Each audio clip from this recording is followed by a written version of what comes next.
Operation Paperclip. That's what we'll be talking about this week. In the final days of World War II and after the war was over, the U.S. government helped hundreds and hundreds of Nazi scientists whose knowledge and expertise was deemed crucial to the development of advanced weapons, no matter how complicit they were in heinous Nazi activities, to relocate to the States and become integral pieces of the U.S. military-industrial complex. The U.S. wanted them to continue their work on creating atomic bombs, weaponizing plagues, making chemical weapons, and sometimes even experimenting on people in ways that certainly violate the do not harm oath the doctors take to find out either how enemies would be affected by weapons, how U.S. soldiers and civilians might best recover from the devastating effects of their attacks, and more. In the U.S. government, a paperclip was affixed to the files of various scientists who were deemed desirable to recruit, and thus Operation Paperclip received its name. And many former followers of Hitler were assigned some paperclips, at least around 1,600, based on what we currently know. And these recruits did contribute to the strength of the U.S. military, heavily. Their research aided both non-military and civilian technical and medical progress. Without them, we wouldn't have so much of the research now essential to live in our modern world. Everything from insecticides to weapons of mass destruction to cancer treatments developed and or dramatically improved through American-funded Nazi research. Even some of the technology used in space exploration generated on the backs of human experiments and labor in concentration camps. And all this begs the age-old question, do the ends justify the means? Did certain Nazis being really, really good at science justify them getting away with some really serious crimes against humanity? The U.S. today is a world leader in medical, military, and other sciences in part because of the work Operation Paperclip scientists did after they came over from Germany, after they willingly committed heinous crimes on behalf of the Nazi war effort. Their contributions likely changed the outcome of the Cold War, and thus the world as a whole. And even if they hadn't been recruited by the United States, it's not like all of our modern tech, medicine, weapons, etc. would have been developed ethically without them. That's another thing to consider in this episode. The U.S. had been conducting its own unethical experiments prior to World War II and would continue to do so after World War II, with and without former Nazis.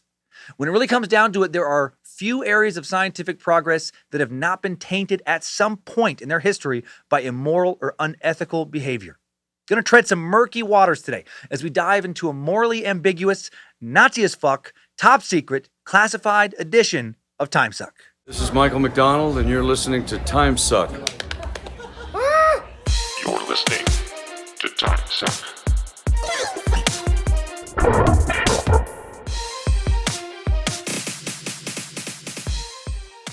Happy Monday, meat sacks. Hey, how about you try and ignore some of the craziness that may surround you right now and escape with me for a few hours into some very interesting history. Or can wait. Checking that news feed for more stories you probably already read, more stories that are probably just going to piss you off. I can probably wait too, right?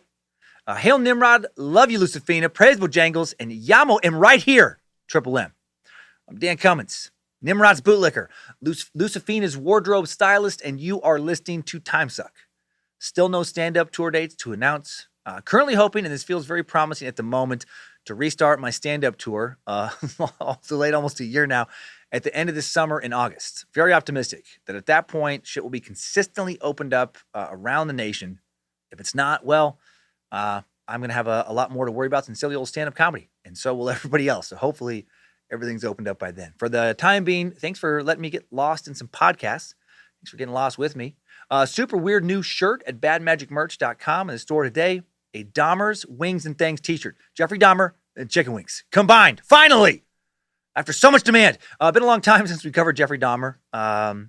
We didn't ever do a Jeffrey Dahmer chicken wings joke, but our in-house art warlock, Logan Keith, felt inspired, came up with something unique and weird, thought it was funny, and so do I. And so it lives. Thanks again to all of our Patreon supporters for allowing us to donate $11,600 this month to the Riggins, Idaho EMTs. My grandma Betty handed the check over personally, and I guess the woman who received it at City Hall literally burst into tears. Well, she didn't literally burst, but you get it. She cried. They never get donations, not like that. It's going to help them so damn much. So thank you. Facebook.com/Riggins Ambulance if you'd like to donate more yourself.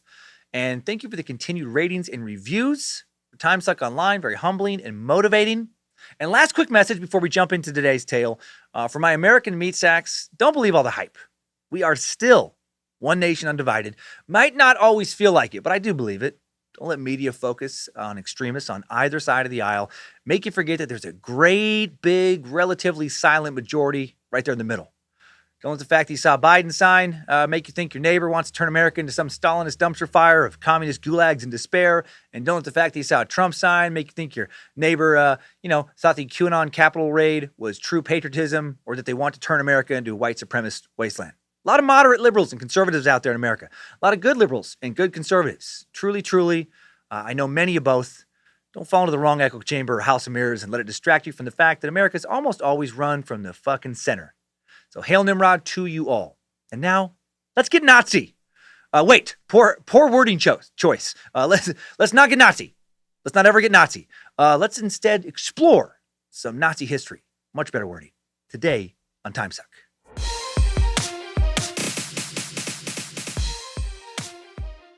Operation Paperclip was a post-war U.S. intelligence program that brought German scientists, many of whom were very active in the National Socialist, aka Nazi Party, to America under secret military contracts. In many cases, these people literally got away with murder, sometimes a lot of murder, mass murder, and torture, all kinds of torture of innocent people, young and old alike. Under Operation Paperclip, which officially began in July of 1945, but was preceded by several lead-up missions and recruiting, and even the same operation under a different title, German scientists worked to develop rockets, chemical and biological weapons, aviation and space medicine, and a lot of other military-grade weaponry during a time when America really needed it, the Cold War. Easy, Bojangles. The communists don't win in this story. You know that. Sorry, three-legged, commie-hating, one-eyed pitbull mascot Bojangles really been on edge recently. Anyway, roughly 1,600 scientists were recruited by U.S. spies as part of Operation Paperclip around the end of World War II. So many, and many of these scientists were and still are seen as some of the most brutal war criminals of their time. Not all of them, to be sure, were high-level, ecstatic to be along for Hitler's ride, hateful to the core Nazi fucks. Some were just talented nerds who just happened to be German. Like everyone, when a war breaks out, they didn't pick where they were born, and they weren't overjoyed about who was in charge of their nation. But many of them were Hitler fans, for sure. They were men who advanced through the ranks of the Nazi hierarchy in part because they were very down for the cause. Very, very hard to make the case that all these elite brains were just doing their job, just following orders. If they didn't comply, they'd be killed. Many of them could have definitely escaped from Germany as the war effort was ramping up. They had the means, they had the chance, they didn't take the chance. Some of them were literally award-winning Nazis. They liked being there. 8 of the scientists who had come over, Otto Ambros, Theodor Benziger, Kurt Blum, Walter Dornberger, Siegfried Niemeyer, Walter Schreiber, Walter Scheiber, not repeating the same name, one letter different from the last Walter, Werner von Braun, each at some point worked hand in hand with the most powerful Nazis of all. Hermann Goering, Heinrich Himmler, Adolf Hitler. I wonder if Hitler ever confused 2 of those Walters. Send in Walter Schreiber immediately. I need to talk to him about the experiments. Yes, Führer. At once, Führer. Yes, it is I, Walter Schreiber, here to talk about the experiments. Nein, you're the wrong Walter. I want to talk to Schreiber, not Schreiber. This is why we are losing the war. Too many Walters. I don't know. Maybe that happened. Also, I think we have to bring back crazy Himmler from the Nazi search for the Holy Grail again, right? Love me some mockery. Making some mockery out of a crazy Himmler and his pet psychic, Karl Williget, who literally was trying to find the sword of destiny in secret tunnels leading to Thule, some Aryan realm of Nazi giants living inside the Hollow Earth, if you missed that episode. So much crazy, if you recall that from our Nazi search from the Holy Grail suck, if you did hear it. There's my good friend Karl. He's making a map of the Thule entrances so we can find the magic visit wands to make ice giants or something to win the war for Hitler. I forget exactly what kind of hocus pocus he is cooking up. I love him so. He has such a wonderful mind. Karl and I are so excited to work with all these Walters. So much insanity with the Nazis. Going over a lot of it today. Instead of looking into their insane occult beliefs, going to be looking at their insane treatment of, random other meat sacks instead. Many of the Operation Paperclip scientists were dedicated members of the Nazi Party. 10 of them had also joined the ultra-violent, ultra-nationalistic Nazi Party paramilitary squads, the SA, the Stormtroopers, and the SS. And you didn't become a member of the SS by being sort of into Hitler and his ideology, for the most part.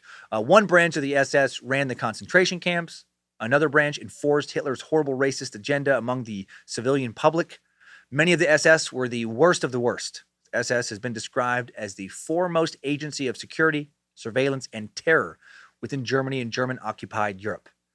2 Operation Paperclip recruits even wore the Golden Party badge on their suits, which indicated either long-standing and unbroken loyalty to the party since 1933 or special favor from the Führer, or both. As a scientist, you only got this badge if you're one of Hitler's favorite pet Nazi nerds. Good nerd. Himmler, do you like this nerd? I'm quite fond of him. Oh yeah, I love this nerd, Hitler. Good voter. What a good Nazi boy. Like I said earlier, not all these recruits were people who happened to be born in Nazi Germany and became scientists and engineers. Some of them seem to have become scientists and engineers to help Nazi Germany, to further the ideology of Aryan supremacy. And it was some of these men who came to the United States at the behest of the Joint Chiefs of Staff. Some of these men were welcomed by Uncle Sam into the arms of America. Why? Because the U.S. was worried that if they didn't grab these Nazi scientists, the Soviet Union would. And I have to say, that was not some unfounded fear. The Soviets were 100% for sure scooping up former Nazi scientists for their own military death machine after World War II. Stalin also coveted his pet Nazi nerds. In Operation Aeromedical, it's this fucking word. Yikes. I said it a lot of times before the show, and I knew once I encountered it in conversation, God, it's going to be rough. Also, Avi Icum. Okay, fun. The Soviets recruited 2,200 German specialists, a total of more than 6,000 people, including family members, during just one night on October 22nd, 1946. Just one night they did this. Over 6,000 people and scientific equipment all moved into Russian hands.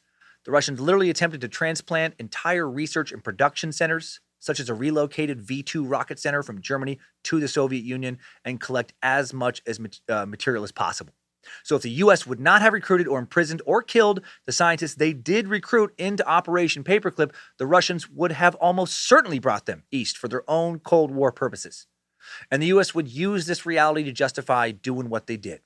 Both Russia and the U.S. also seem to justify doing what they did under a spoils of war mentality. They'd won the war, right? They defeated Nazi Germany, and therefore they felt entitled to certain spoils, like innovations that the Germans had made, even if these innovations were made under some of the most evil conditions man had come up with. And any future innovations that could be made by Nazi scientists, more spoils of war. All right, enough premise establishment. Let's set up the more specific dirt we're going to get into now and then get into it. In order to cover Operation Paperclip, we'll have to first look at just how far Nazi scientists managed to push ethics in their experiments back home in Hitler's Germany.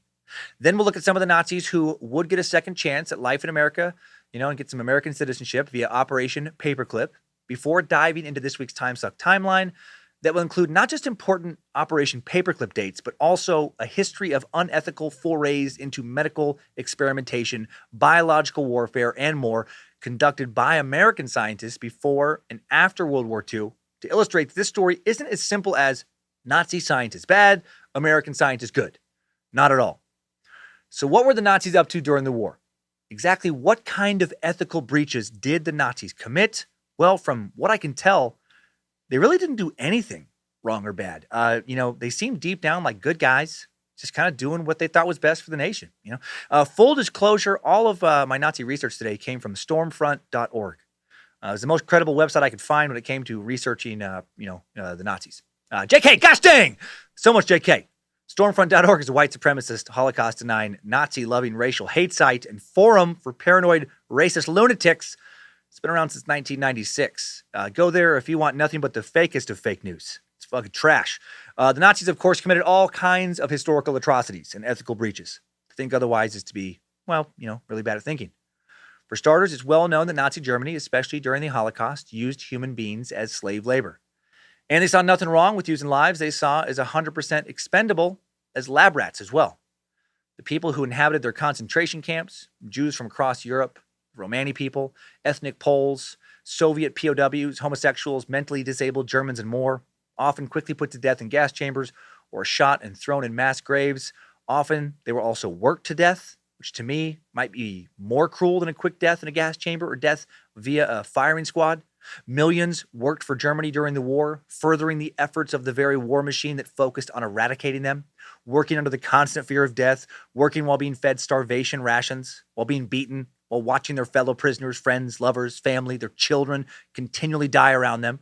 Sometimes these prisoners were also cruelly experimented on, in ways similar to what Unit 731 did on behalf of the Japanese government at the same time across the world. We covered those atrocities in our Unit 731 suck in November of 2017. Holy shit. Stomach-turning stuff, about as bad and dark as it gets. Like scientists working for the Japanese army, Nazi scientists cruelly experimented on people with no anesthesia. They conducted experiments that either fucked them up for the rest of their lives or killed them in very unnecessary and preposterously horrific ways. Unnecessary amputations, blindings, burnings, you name it, it was probably done. All done in the name of scientific progress. The rest of the world considered all these actions so depraved. There was even a special series of 12 trials during the Nuremberg trials, known as the Doctors' Trial, to specifically address these war crimes. Numerous Nazi doctors executed for their war crimes, as they should have been. Nazi physicians did truly horrific shit like bone transplantation, muscle and nerve transplants. In these experiments, subjects had their bones, muscles, nerves removed without anesthesia, put in somebody else without anesthesia. When one of Hitler's buddies, high-ranking SS officer Reinhard Heydrich, died from gangrene after wounds he sustained in a car bombing in 1942. After the wounds became infected, Nazi doctors recreated his wounds and infections in concentration camp prisoners per his instructions. Men and women were operated on, again, with no painkillers. The Nazi doctors maximizing the potential for infection by inserting glass shards and bacteria into their wounds before sewing them back up, all to try and find out how they could have saved Heydrich. Fucking insanity. Nazi doctors froze people to death. They gave others malaria and additional diseases. They did so much what the fuck shit, like bashing children in the head with a mechanized hammer to study the effects of brain trauma on children, on people. They bashed one little boy over and over until he literally went insane, then killed him. They conducted unimaginable electroshock therapy with voltage levels that ranged all the way up to lethal.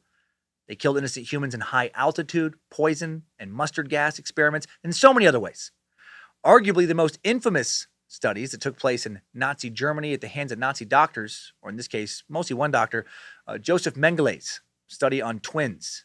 We can do a full suck on this son of a bitch. Joseph Mengele, someday probably will. Dude did so many horrible things in his quest to help Hitler take over the world and remake it in his hellish image.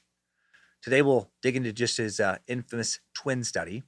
Experiments on twin children in concentration camps were done to try and prove the superiority of heredity over environment, nature over nurture, and to find ways to increase Aryans' reproduction rates. All things in line with Nazis' seriously fucked up worldview. They wanted to scientifically prove that white Germans were racially superior to all others and then to find out how to create the most of these white Germans as possible.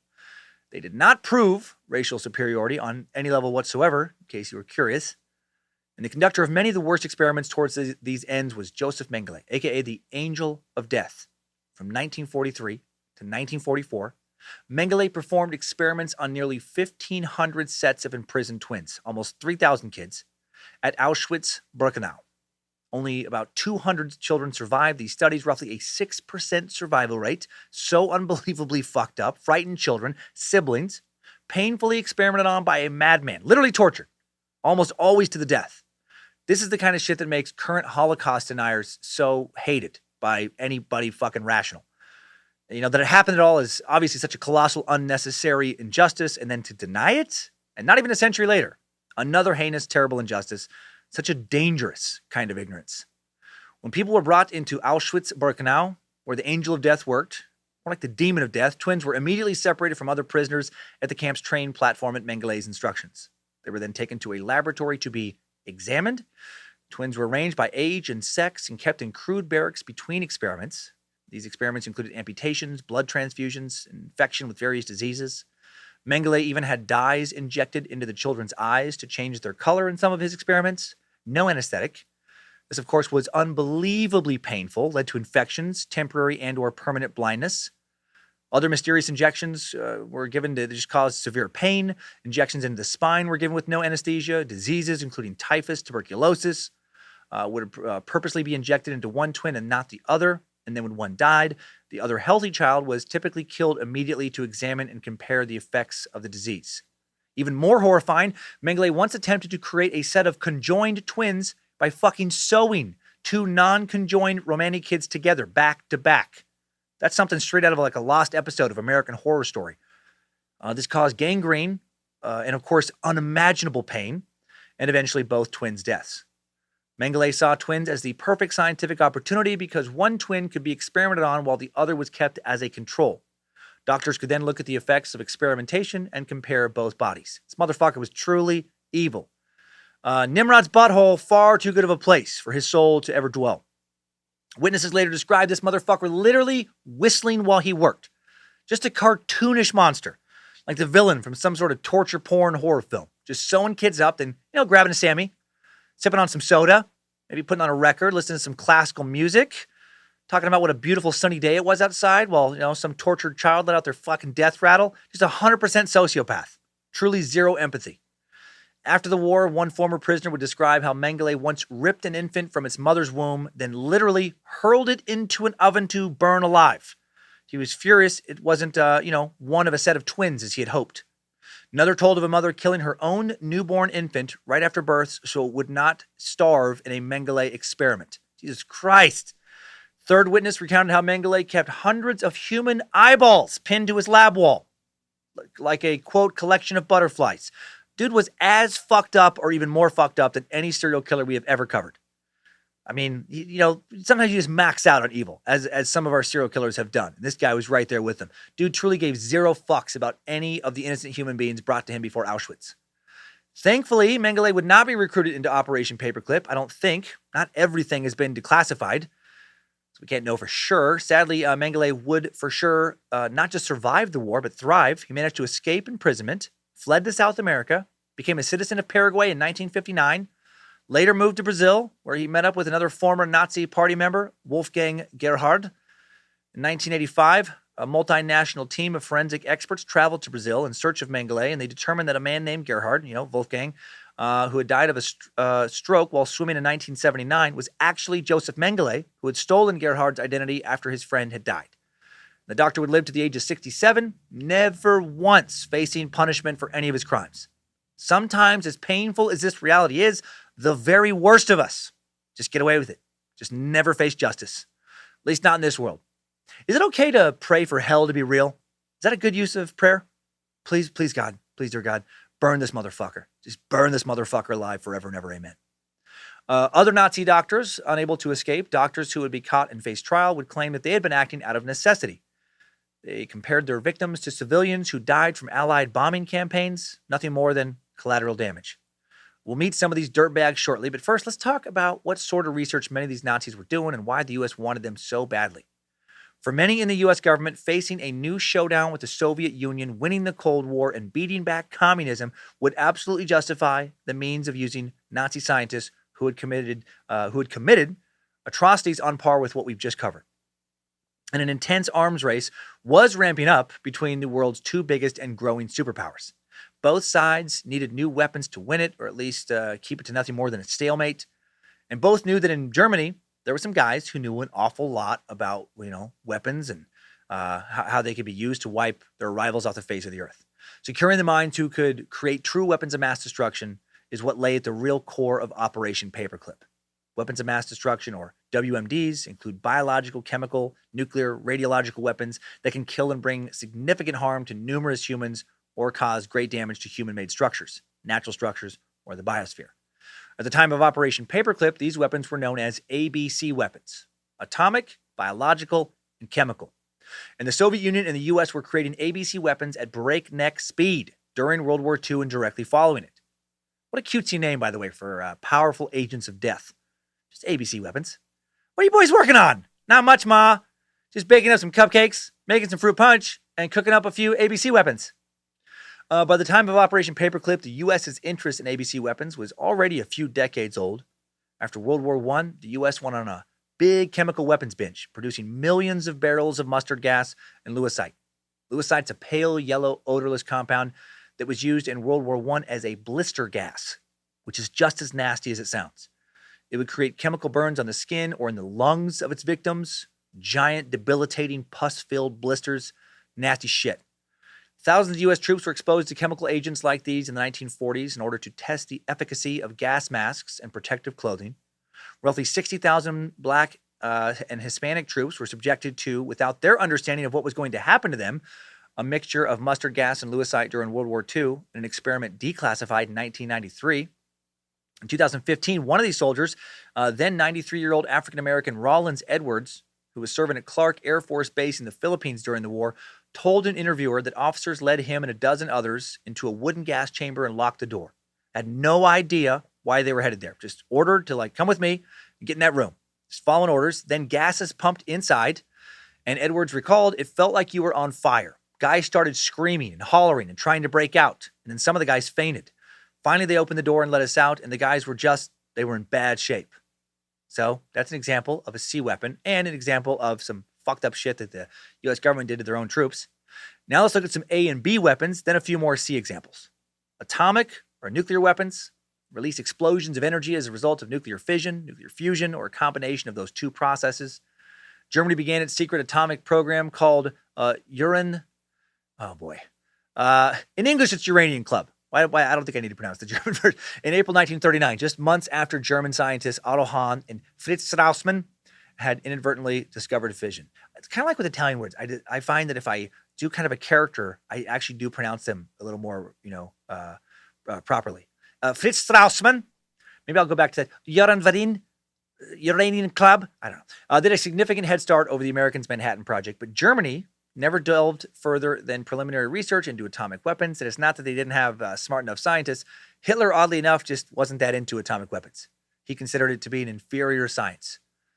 It's almost like he, wasn't that smart or something. Almost like he was a guy whose rage was at least partially based on getting denied, not once, but twice, from the Academy of Fine Arts in Vienna. The U.S., as I'm guessing many of you already know, took their atomic research a lot further than the Germans did. Notably, the U.S. used 2 atomic bombs on Hiroshima and Nagasaki at the end of World War II, weapons that were developed by the Manhattan Project, the subject of Suck 164. I'm not going to really delve into the carnage and ethics of those bombings because we've already done that at length in several previous episodes. So what are biological weapons? In a word, fun. Most historians have described biological weapons as being a lot of fun. Dr. Otto van Schneider, history PhD from Phoenix Online, expert in experimental weapons, says, quote, when I think of fun, I think of frozen yogurt with crushed Oreos on top, playing fetch outside with a good dog on a beautiful sunny day, or biological weapons. Dr. Rosario Sanchez, doctoral level history professor at ITT Technical Institute, says, when I'm looking to have fun on a day off, my go-to is curling up with a good book at my local coffee shop and then grabbing some paella at Casa Navarro. My next choice, probably fucking around with some biological weapons. And of course, that's made up tomfoolery. They're not fun. They're not fun at all. Biological weapons are microorganisms like viruses, bacteria, fungi, other toxins produced and released deliberately to cause disease and death in humans, animals, or plants. Biological agents like anthrax, botulinum toxin, and plague can pose a difficult public health challenge, causing large numbers of deaths in a short amount of time. They can be real difficult to contain, incredibly risky to use. Once you let that genie out of the box, you can't really control where it goes. After wiping out a huge percentage of your enemy's force, it can then come back and wipe out a huge percentage of your own population if you have not inoculated your population against it. So fucking stupid. We've done it. We've spread our new skull fuck explosion plague to our enemy. We've developed a new, extra-transmissible, far more deadly than ever strain of the bacteria. One that literally blows your fucking head off in 48 to 72 hours. It will make Europe's medieval Black Death look like a walk down the beach. But doctor, won't that disease in all likelihood, in today's increasingly connected world, make it across our borders and then kill most of us painfully as well? God, shit! Really wish you would have voiced that concern before we unleashed it. Cancel my lunch plans. We need to start working on a cure at once. Officially, the U.S. started a biological weapons program in 1943. According to many researchers, from the end of World War II to the end of the Korean War, the U.S. government, along with the Soviet Union, made more than enough biological weapons to kill everyone on Earth. Sweet. So fun. Good to know that that's out there, and that odds are something worse has probably been developed since that we don't even know about, won't know about for many years. By 1950, the principal U.S. bioweapons facility was located at Camp Detrick in Maryland under the command of the Research and Engineering Division of the U.S. Army Chemical Corps. Many former Nazis would wind up in Fort Detrick at one point or another. Most of the research and development was done there, while production and testing occurred at Pine Bluff, Arkansas, and the Dugway Proving Ground in Utah. Pine Bluff Arsenal began production of weapons-grade agents by 1954. From 1952, for many years onward, the Chemical Corps maintained a biological weapons research and development facility at Fort Terry on Plum Island, New York. The program continued until 1969. During most of that time, former Nazi scientists were driving the ship. Anthrax, typhus, plague, yellow fever, smallpox, you name it. They probably worked on it. They worked on an incredible variety of diseases that not only affected humans, but also plants and livestock, diseases that could create crop devastation, water supply contamination, and more. There's even speculation that the U.S. biological weapons program worked on early coronaviruses. How scary is that? The first coronavirus was discovered back in 1965 when the U.S. program was possibly at its apex in the respiratory system of a boy in the UK, found to cause symptoms akin to the common cold. And this is 100% pure speculation by me. Know that. But what a mindfuck it would be if it turned out that the U.S. released COVID-19 as a biological weapon and then it just fucking backfired. Or made it and then it accidentally got released. Literally no evidence, out there that I know of to think this is possible. I hate thinking that it's possible. It probably isn't because it's not that lethal, so it's not a great weapon, at least not a weapon of death. Fatal, of course, for some, obviously, but not enough to be a devastating weapon. But pretty good weapon for economic destruction. Certainly is that. I don't know. The U.S. biological warfare program worked on so many different pathogens, and they did that in secret for so long. I just can't think based on that history that it's impossible to conceive that they could have created, some COVID-19 possibly. I don't know. Or maybe some other nation's lab did it, right? What a terrifying thing to think about. And again, no major group of scientists is coming out alleging that this happened. The international medical community does seem to think it was a naturally developed pathogen. I hope they're right, but after everything I'm going to tell you today, I'm skeptical. 1969, President Richard Nixon ended all non-defensive aspects of the U.S. bioweapons program so that now they can only make weapons needed for defense, not offensive tactics. But as we'll see later, there's not a whole lot of oversight for what's considered offensive and what's considered defensive. The military and U.S. presidents have always maintained that their modus operandi, fucking whatever, that word escaped, was to use operandi. There we go. Why was that so hard? Was to use bioweapons only as retaliation for the use of bioweapons against the U.S., never in attack. But we'll see later, some countries dispute that. And I'm very open to believing their claims. Some pretty shady shit coming towards the end of this episode. Now on, that the U.S. did. Now on to the last kind of weapons Operation Paperclip would make chemical, the C of ABC weapons. What are these horrific things? Chemical weapon is a chemical used to cause intentional death or harm through its toxic properties. There are 5 different types of chemical agents: choking agents, blister agents, blood agents, nerve agents, and what are called riot control agents. Choking agents irritate the nose, throat, and respiratory tract when they're inhaled, making it difficult, if not impossible, to breathe. They are the agents favored by Incubus, BDSM dom of pleasure through pain. Get down on your knees, slave, and prepare for sexual ascension. Put this phosgene rag over your mouth and inhale deeply. The moment you lose consciousness, Incubus shall begin to reawaken you with heavy flogging and a 2 1/4 inch diameter, 5 inch long stainless steel military grade butt plug. The obedience lessons commence now, ready or not. Callback to a character from some previous episodes if you're very confused right now. Incubus is not real, but choking agents are. And they are typically administered in gas form, causing alveoli, air sacs in the lungs to secrete fluid, which means that those who inhale them essentially drown inside their own bodies. So that sounds fucking awful. Chemicals like chlorine have also been used as choking agents, as well as chloropycin, diphosgene, phosgene, blister agents. You can probably guess are not very pleasant either. Unfortunately, one of the most commonly used chemical weapons. We mentioned some earlier. These oily substances, after coming into contact with skin or being inhaled, affect the eyes, respiratory tract, and skin. Exposure to blister agents causes large and often life-threatening skin blisters that resemble severe burns. These blisters can result in blindness and permanent damage to the respiratory system. And you can get blisters, to be clear, inside your body as well as outside. You can get them on your organs. So fun! Not many people die from being exposed to blister agents, but they really fuck you up. They're really unpleasant, as you can imagine. Blister agents are dispersed through various liquids, aerosols, vapors, even dust. Some examples of blister agents are sulfur mustard, nitrogen mustard, lewisite, and phosgene oxime. There are also blood agents. Blood agents inhibit the ability of cells to use oxygen, effectively causing the body to suffocate. Blood agents, as you might guess from the name, are distributed through the blood, generally enter through inhalation. Some examples of these agents include hydrogen cyanide, cyanide chloride, and arsine. Hydrogen cyanide ingested in high concentrations changes respiratory abilities in seconds. Loss of consciousness can occur within 30 seconds. Breathing can fully stop in under a minute. Even low concentrations can cause vertigo, nausea, headache, weak legs, convulsions that can lead to a coma. Once out of the coma, the affected may have permanent nervous system and brain damage. So more fun stuff. Riot control agents, sometimes referred to as tear gas, are generally non-lethal chemical compounds. They're not supposed to kill you, but every once in a while, someone does die. They are intended to temporarily make people unable to function by causing irritation to the eyes, mouth, throat, lungs, and skin. 2020 seen a crazy uptick in usage in riot control agents in America. I'm sure you're not surprised to hear that. Riot control agents used by law enforcement officials for crowd control and sometimes by individuals in the general public for personal protection. For example, pepper spray, sometimes also used against law enforcement recently. The effects of exposure to a riot control agent usually short-lived, about 15 to 30 minutes after the person has been removed from the source and cleaned off. They can cause blindness, glaucoma, and they can cause, in extreme cases, respiratory failure. And we couldn't talk about chemical weapons without talking about nerve agents.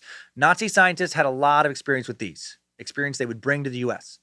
Nerve agents block an enzyme called, bear with me, this is a fucking one hell of a Scrabble word, acetylcholinesterase. Acetylcholinesterase. Ha ha ha. Feeling pretty good about myself in this second. In the nervous system. Acetylcholinesterase. God dang it. I tried to go through too fast. Acetylcholinesterase aids in the breaking down of a certain neurotransmitter, acetylcholine. And without it, the neurotransmitter builds up between nerve cells and across synapses, leading to the hyperstimulation of muscles, glands, and other nerves. And after being absorbed through the skin or inhaled, nerve agents work quickly and are highly toxic. Nerve agents can be dispersed via liquid, aerosol, vapor, dust. Main nerve agents are the chemicals sarin, soman, and tauben, and also VX. These agents are known to be present in military stockpiles of several nations, including the U.S. You may have heard of VX in recent years. On February 13th, 2017, North Korean dictator Kim Jong-un's brother, Kim Jong-nam, was assassinated while in Malaysia at the Kuala Lumpur International Airport with some VX. Some assassins put some VX by his mouth, and dude went down fucking fast. The VX molecule interferes with the way glands and muscles function by blocking an enzyme that allows them to relax. That causes muscles to clench uncontrollably and eventually prevents a victim from being able to breathe. Early symptoms can include pinprick pupils, runny nose, wheezing, muscle twitching. Death can occur anywhere from within a few minutes to a few hours, depending on the dose and method of contact. Arguably the worst of the chemical weapons, nerve agents, were discovered in Nazi Germany, and they were discovered accidentally. In 1936, Gerhard Schrader, a 33-year-old German chemist at the IG Farben chemical conglomerate, had been tasked with developing new insecticides. The goal, mandated by Third Reich strategists, was to reduce Germany's reliance on food imported from abroad. And to do so, the country needed to prevent pests from depleting its own food supply.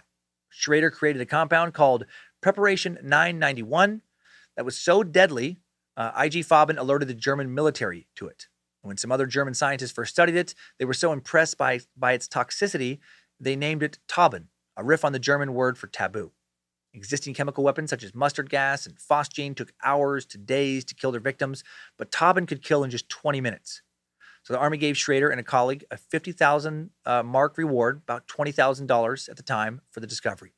And then Hitler and other top Nazi leaders gathered in a circle and watched each other beat off until they were all finished in a private celebration, as was customary at the time. The Nazis figured out, and every time the Nazis figured out, like a more efficient and or more painful way to kill someone, they had a little celebratory circle jerk, JK. Maybe. I wouldn't be surprised. Soon, German military researchers began weaponizing Tauben, finding ways to insert it into projectiles that could be safely stored without leaking.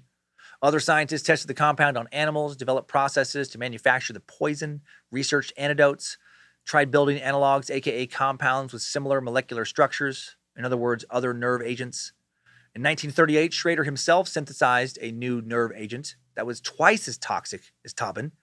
He wanted another $50,000 marks. He wanted to kick off a new Nazi circle jerk. Maybe get invited this time into that inner special circle. He tested its efficacy on monkeys and thought to be a good predictor of how the stuff would affect humans. By June 1939, Schrader was in talks with the Spandau Citadel and military chemists about this new compound, which they called Substance 146. The military chemists began developing new methods for producing it and studying its physiological effects. And this poison was named sarin, Tauben's shittier cousin, an acronym built from the last names of the scientists who had spearheaded its development. Now they needed to find out how to best deliver their horrific creation. By the spring of 1943, a few years into the war, the first large-scale nerve agent factory was built in Poland and produced 350 metric tons of Tobin per month. Not as deadly as its new cousin, but less volatile, easier to produce. By the end of the war, the factory had produced 12,000 metric tons of Tobin, which they loaded into aerial bombs and artillery shells. And the factory where it was made, Dienforth, was also notably a forced labor factory. No one was working with this substance hands-on because they wanted to. And over the course of the war, hundreds of inmates died of toxic exposure, overwork, disease, and malnutrition. The workers, according to nearby residents, looked like walking corpses, like people in Gilead's The Colonies, for other Handmaid's Tale fans. Despite all the effort expanded on Tobin, by the war's midpoint, it was becoming increasingly clear to military researchers that sarin was the better chemical weapon. Sarin, while more challenging to manufacture, also made, so to speak, the Fuhrer's hate dick harder. So in 1943, the German military approved construction of an entirely new sarin factory at Falkenhagen. Get to Falkenhagen, making a sarin! A site just over 43 miles outside of Berlin. The same year, the German Army Ordnance Office recruited Richard Kuhn to study nerve gas. Kuhn was an extraordinary chemist. He'd won the 1938 Nobel Prize in Chemistry for his efforts to understand the structure and function of vitamin B and carotene compounds. Also, really into being a Nazi. And he switched over from working on shit to help you live longer, like B vitamins, to shit that made you die a lot quicker, like nerve agents. What a career shift. It's like switching over from being a trauma surgeon to an executioner. Kuhn and his colleagues were tasked with determining how nerve agents cause damage. They discovered that the nerve agents blocked the breaking down of acetylcholine, the neurotransmitter that we talked about earlier, which is released into the synapses that connect nerve cells to other nerve cells or muscle cells during electrical signaling. They found that when this enzyme that breaks down acetylcholine is blocked, nerve cells in the brain and muscles are stuck in an overstimulated state. This would make people excessively sweat and salivate, vomit, have seizures, and asphyxiate. As part of their research, Kuhn and colleagues synthesized a brand new nerve agent, Salmon, twice as strong as sarin. Upon this discovery, the following Nazi celebratory circle jerk was rumored to have been so intense that 3 of the Nazis in that special inner circle ended up in the hospital with broken shafts, and one of them had to have their butthole amputated. You heard me!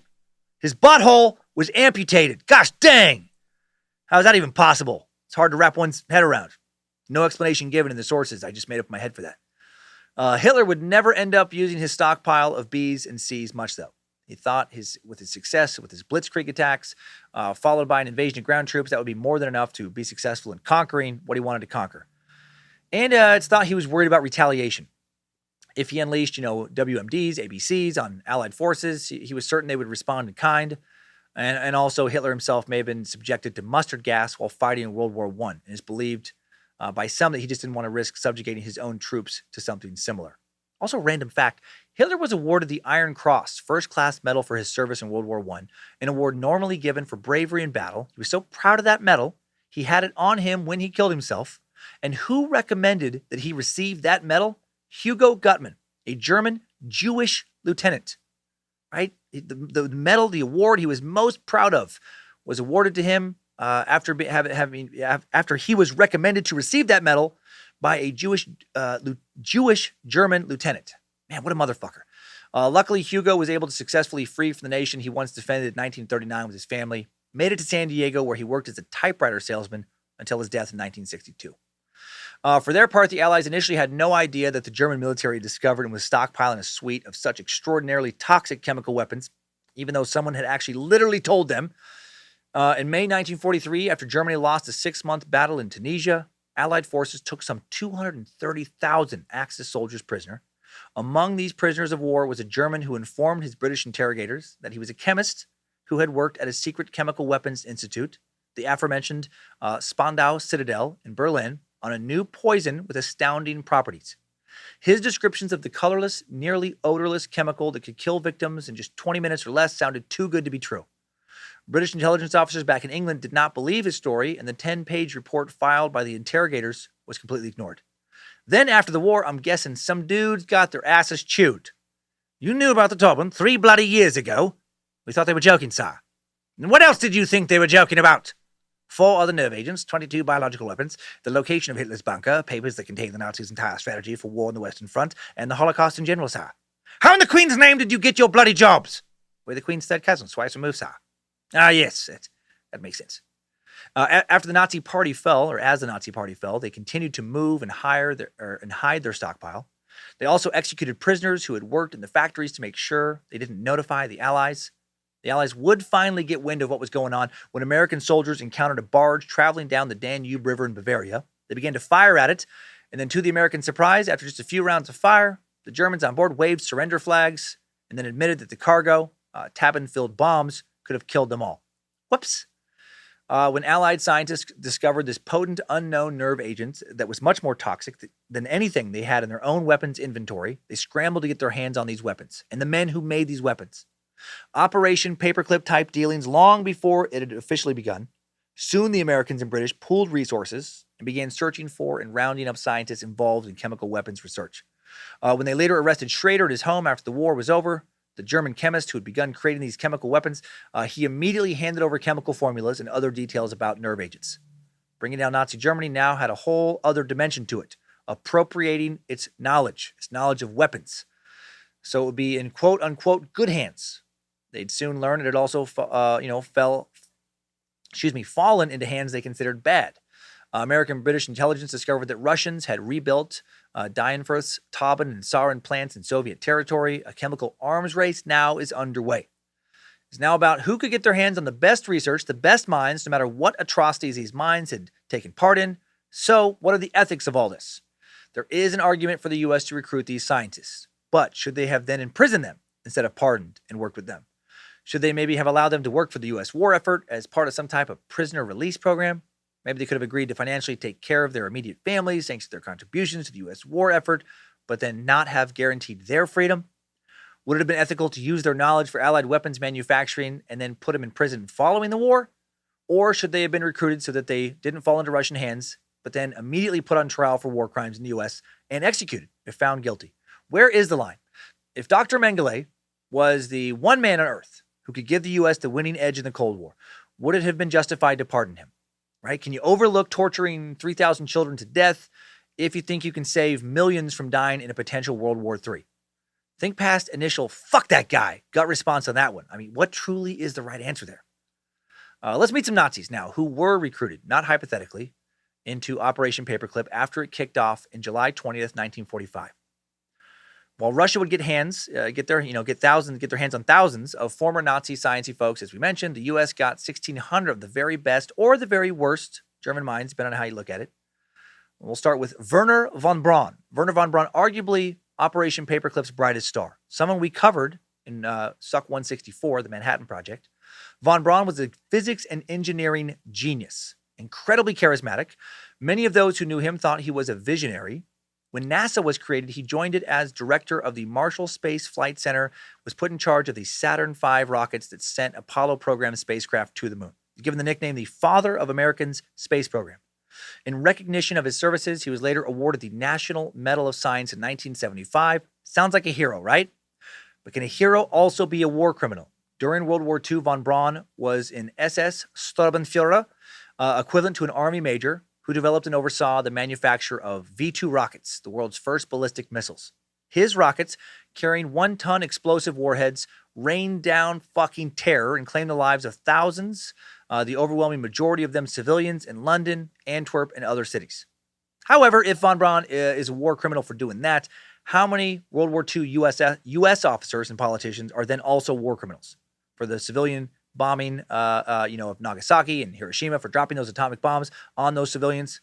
Hard to throw that particular stone as an American. There are also the death of thousands of slave laborers who perished while toiling on his rockets in atrocious conditions he definitely knew about to consider when thinking about if he's a hero or a war criminal, monster, or both. Conditions there are no records of him ever objecting to. An estimated 20,000 slave workers, most of them Jewish, toiled away to build von Braun's rockets until they died of starvation, maltreatment, or were just straight up murdered by their sadistic guards while building his rockets. Von Braun was often at the factories while this was happening, definitely had firsthand knowledge of horrific workplace conditions. After the war, he would claim to be an oblivious scientist, too engrossed in his blueprints and calculations to fully comprehend the horrors of what was going on around him, to fully comprehend the horrors of the regime he served. Come on, it's fucking nonsense. That's bullshit. Doesn't pass the sniff test. You don't show up at that factory every day and just, not notice thousands of scared and emaciated Jewish prisoners being screamed at by Nazi guards, being sometimes beaten, publicly executed by these guards. Just think something like, what a strange and unorthodox management style. Those guys must have really pissed off their boss to get shot like that. Weird. Well, not my department. I'm sure there's a perfectly ethical and reasonable explanation for it all. Back to work. Or just not even literally notice at all. These blueprints, just people, getting fucking hanged, around you getting shot by Nazi guards. You're like, oh, God, I just got to figure out this equation. Just so engrossed. I don't even notice what's happening right over to the right. Even if he had known about it, von Braun said there wasn't anything he could have done about it. Not entirely true, right? Might not have been able to stand up to Nazis to stop them, for sure, without being hurt or killed. But he could have removed himself from association with it all. He could have tried to escape, suffered whatever consequences came his way had he been caught. Not saying that would have been easy. Would have been fucking horrible. Would have, in all likelihood, just ended with his death and the death of his family. Von Braun would spend the rest of his post-World War II life putting distance between him and the war crimes he participated in. After the war, he was one of the first Germans secretly moved to the U.S. for Operation Paperclip. He was put to work by the U.S. Army to develop its intermediate-range ballistic missile program. He also developed the rocket that launched America's first space satellite, and as we've said, went on to have a illustrious career in space exploration. Werner was not the only member of the von Braun bunch, the von Braun tribe, to be recruited by Operation Paperclip. Werner's brother, Magnus von Braun, also recruited by the U.S. military. Magnus, very interesting character we have not talked about really much before on Timesuck. He was Hitler's favorite professional wrestler in Germany during the war and before the war. Super famous at the time. Massive dude, 6'3", 265 pounds of solid muscle. Back when that was not even remotely common for a professional athlete. Most of his wrestling opponents were 50 plus pounds lighter than him, not even as close to as muscular as the man who wrestled under the moniker of the Bavarian Werewolf. He was also based on pictures, very hairy, probably led to that moniker. Why would a wrestler be recruited into Operation Paperclip? Because this wrestler was also a chemist who knew a lot about anabolic steroids. Of course he did. He didn't invent them, but he did invent a way to, very efficiently synthesize them and inject them into the human bloodstream. And the U.S. military thought that they could use his knowledge of anabolic steroids to create a new class of super soldiers. The Marvel character of the Hulk, who showed up in 1962, based largely on Magnus von Braun. Magnus famously once wrestled an actual Razorback gorilla in a private cage match with only Hitler, Himmler, and a few other high-ranking Nazis as witnesses. Let's get ready to rumble in the cage today. We have the Bavarian Werewolf. 265 pounds of really racist muscle. Today, he's hoping to treat this gorilla like an innocent Jewish fellow citizen who's never done anything to him or his family and just happened to be born into a different culture and religion. And in the other corner, we have a very confused Razorback gorilla brought from the jungles of Africa, doesn't understand why a roared out Nazi is staring him down like he owes the man money, even though he's not intellectually capable of understanding the concept of currency. Let's get it on! Magnus was not a wrestler. He didn't know anything about anabolic steroids, to my knowledge. It doesn't appear that Nazi Germany had any sort of professional wrestling league either. Not like what we're used to in America, at least. I just hope that, a few of you would believe that nonsense all the way through the announcer voice. Who was Magnus really? I wish he was a wrestler. I wish he was what I just described. No, he was a chemist and engineer who, for a time, also worked on the V2 program in Nazi Germany alongside his brother Werner. And it was Magnus who made sure that once it was clear Germany would lose World War II, V2 rockets would be turned over to the Americans, not the Russians. The V2 team was on the run in May of 1945 when Magnus encountered a young American private, Fred Schneikert. A German speaker, Fred yelled in German, "Stop, come forward and keep your hands up." And Magnus replied in broken English, "My name is Magnus von Braun. My brother invented the V2. We want to surrender." Schneikert reportedly told Magnus, "I think you're nuts." But he did get his superiors to investigate his claims. Good thing he didn't hand it over to British intelligence. Sounds like Bullocks again. File it with the Taban guy's claims and all the other lies. Ignore it. Fortunately, U.S. intelligence believed his story. The same afternoon, Magnus returned to tell some of his fellow scientists that he had made arrangements with the Americans. And 6 months later, the von Braun brothers were on their way to the U.S. aboard the SS Argentina, along with several other key members of the V2 team. Along with his colleagues, he took up residency in a former hospital at Fort Bliss, shared knowledge with the Americans, along with technical documents and blueprints. Magnus went on to have a very long and successful career with the Chrysler Motor Company, ironically working out of London later in his career, a city he had helped bomb before he retired to the Arizona desert in 1975. How fucked is that? That's literally like one of the guys who built the atomic bomb dropped on Hiroshima, then taking a job at some company in Hiroshima a few years later. So what did you do during the war? Yeah. Check out that squirrel. What a cool squirrel. Yeah, I gotta get back to work. Nice talk. Magnus would die in 2003 in Phoenix at the age of 84. He was buried in his Bavarian werewolf outfit and his championship belt. Come on. Now let's meet some even more controversial Operation Paperclip figures. Some of the doctors who, similar to Mengele, had performed experiments on human beings. Horrible experiments. Dr. Walter Schreiber, one of those two Walters with almost identical names, was a prominent epidemiologist and why can't I say I can say epidemiologist just fine, and then like a word that shouldn't be as hard as that, I'm like can't talk about it. This guy was a well-regarded biology professor as well before he became a Nazi scientist. Schreiber was a medical student when World War I erupted in 1914, at which point he voluntarily enlisted in the German army. He was wounded early in the conflict. After his recovery, he resumed his studies, then served as a military doctor until the war ended. After the war, he became a professor of biology and hygiene, became one of the world's foremost experts on epidemics. Just prior to World War II, he rose to the rank of Major General in the Wehrmacht Medical Service. He was also a member of the Reich Research Council, where he conducted cruel and sadistic medical experiments on prisoners. Schreiber introduced the use of lethal phenol injections as a quick and convenient means of executing troublemakers. It's his quote. He conducted experiments on prisoners in Auschwitz by freezing them in order to examine the effects of extreme cold. At the Ravensbrück women's concentration camp just outside Berlin, he conducted experiments on female prisoners by cutting open their legs, deliberately infecting them with gangrene, then giving these previously healthy women unnecessary bone transplants. Fuck! And of course, no painkillers for any of this.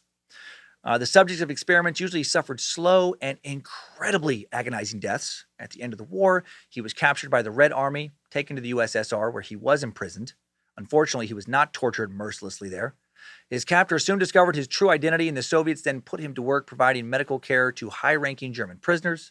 In 1948, he evaded his handlers, escaped, made it back to Germany, where he was then hired by the U.S. military and the CIA to work as a chief medical doctor in Camp King, a clandestine POW interrogation site in Germany. Operation Paperclip would snap him up in 1951. He began to work at the Air Force School of Medicine in Texas, but some American journalists found out what a monster this motherfucker was, and the subsequent publication of newspaper articles soon thereafter about his medical atrocities, under Hitler's Germany, led to public outcry, as it should have.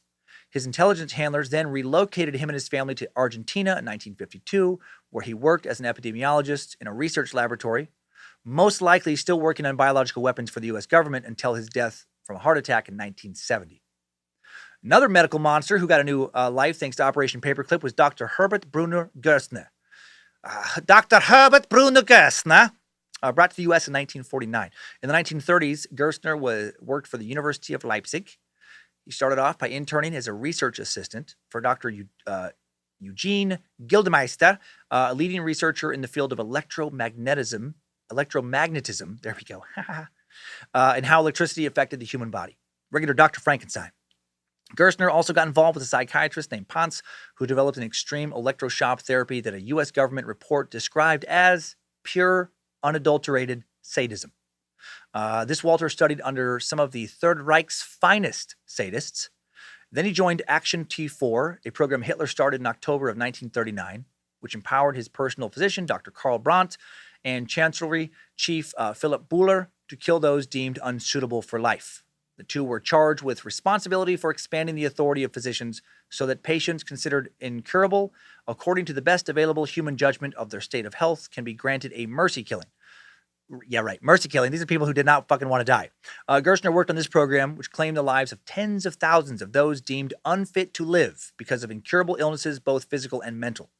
The T4 program, which swept through German hospitals for chronically ill patients, looking for people to put to death, was a precursor and segue to the Holocaust, and many of its techniques and operating procedures would be used a few years later on a grander scale against Europe's Jewish population. Viktor Frankl, from our recent inspirational suck, would intentionally misdiagnose his patients when the Nazis came to Vienna to save them from this very program. And Gerstner and his mentor, Gildemeister, didn't just murder T4 program selections. They went the extra mile in horrificness and subjected them to sadistic deaths before euthanizing them. The duo conducted cruel experiments on hundreds of human test subjects, subjecting them to electric shocks and burns in order to examine their wounds. Many of their victims were selected from, quote, feeble-minded children who had been slated for euthanasia. These motherfuckers, burning handicapped children alive. Just to see, what the fuck would happen. And if they didn't die from the burns, they just wanted to see how they'd heal. And then if the, burns didn't actually kill them and they did heal, well, then they would execute them.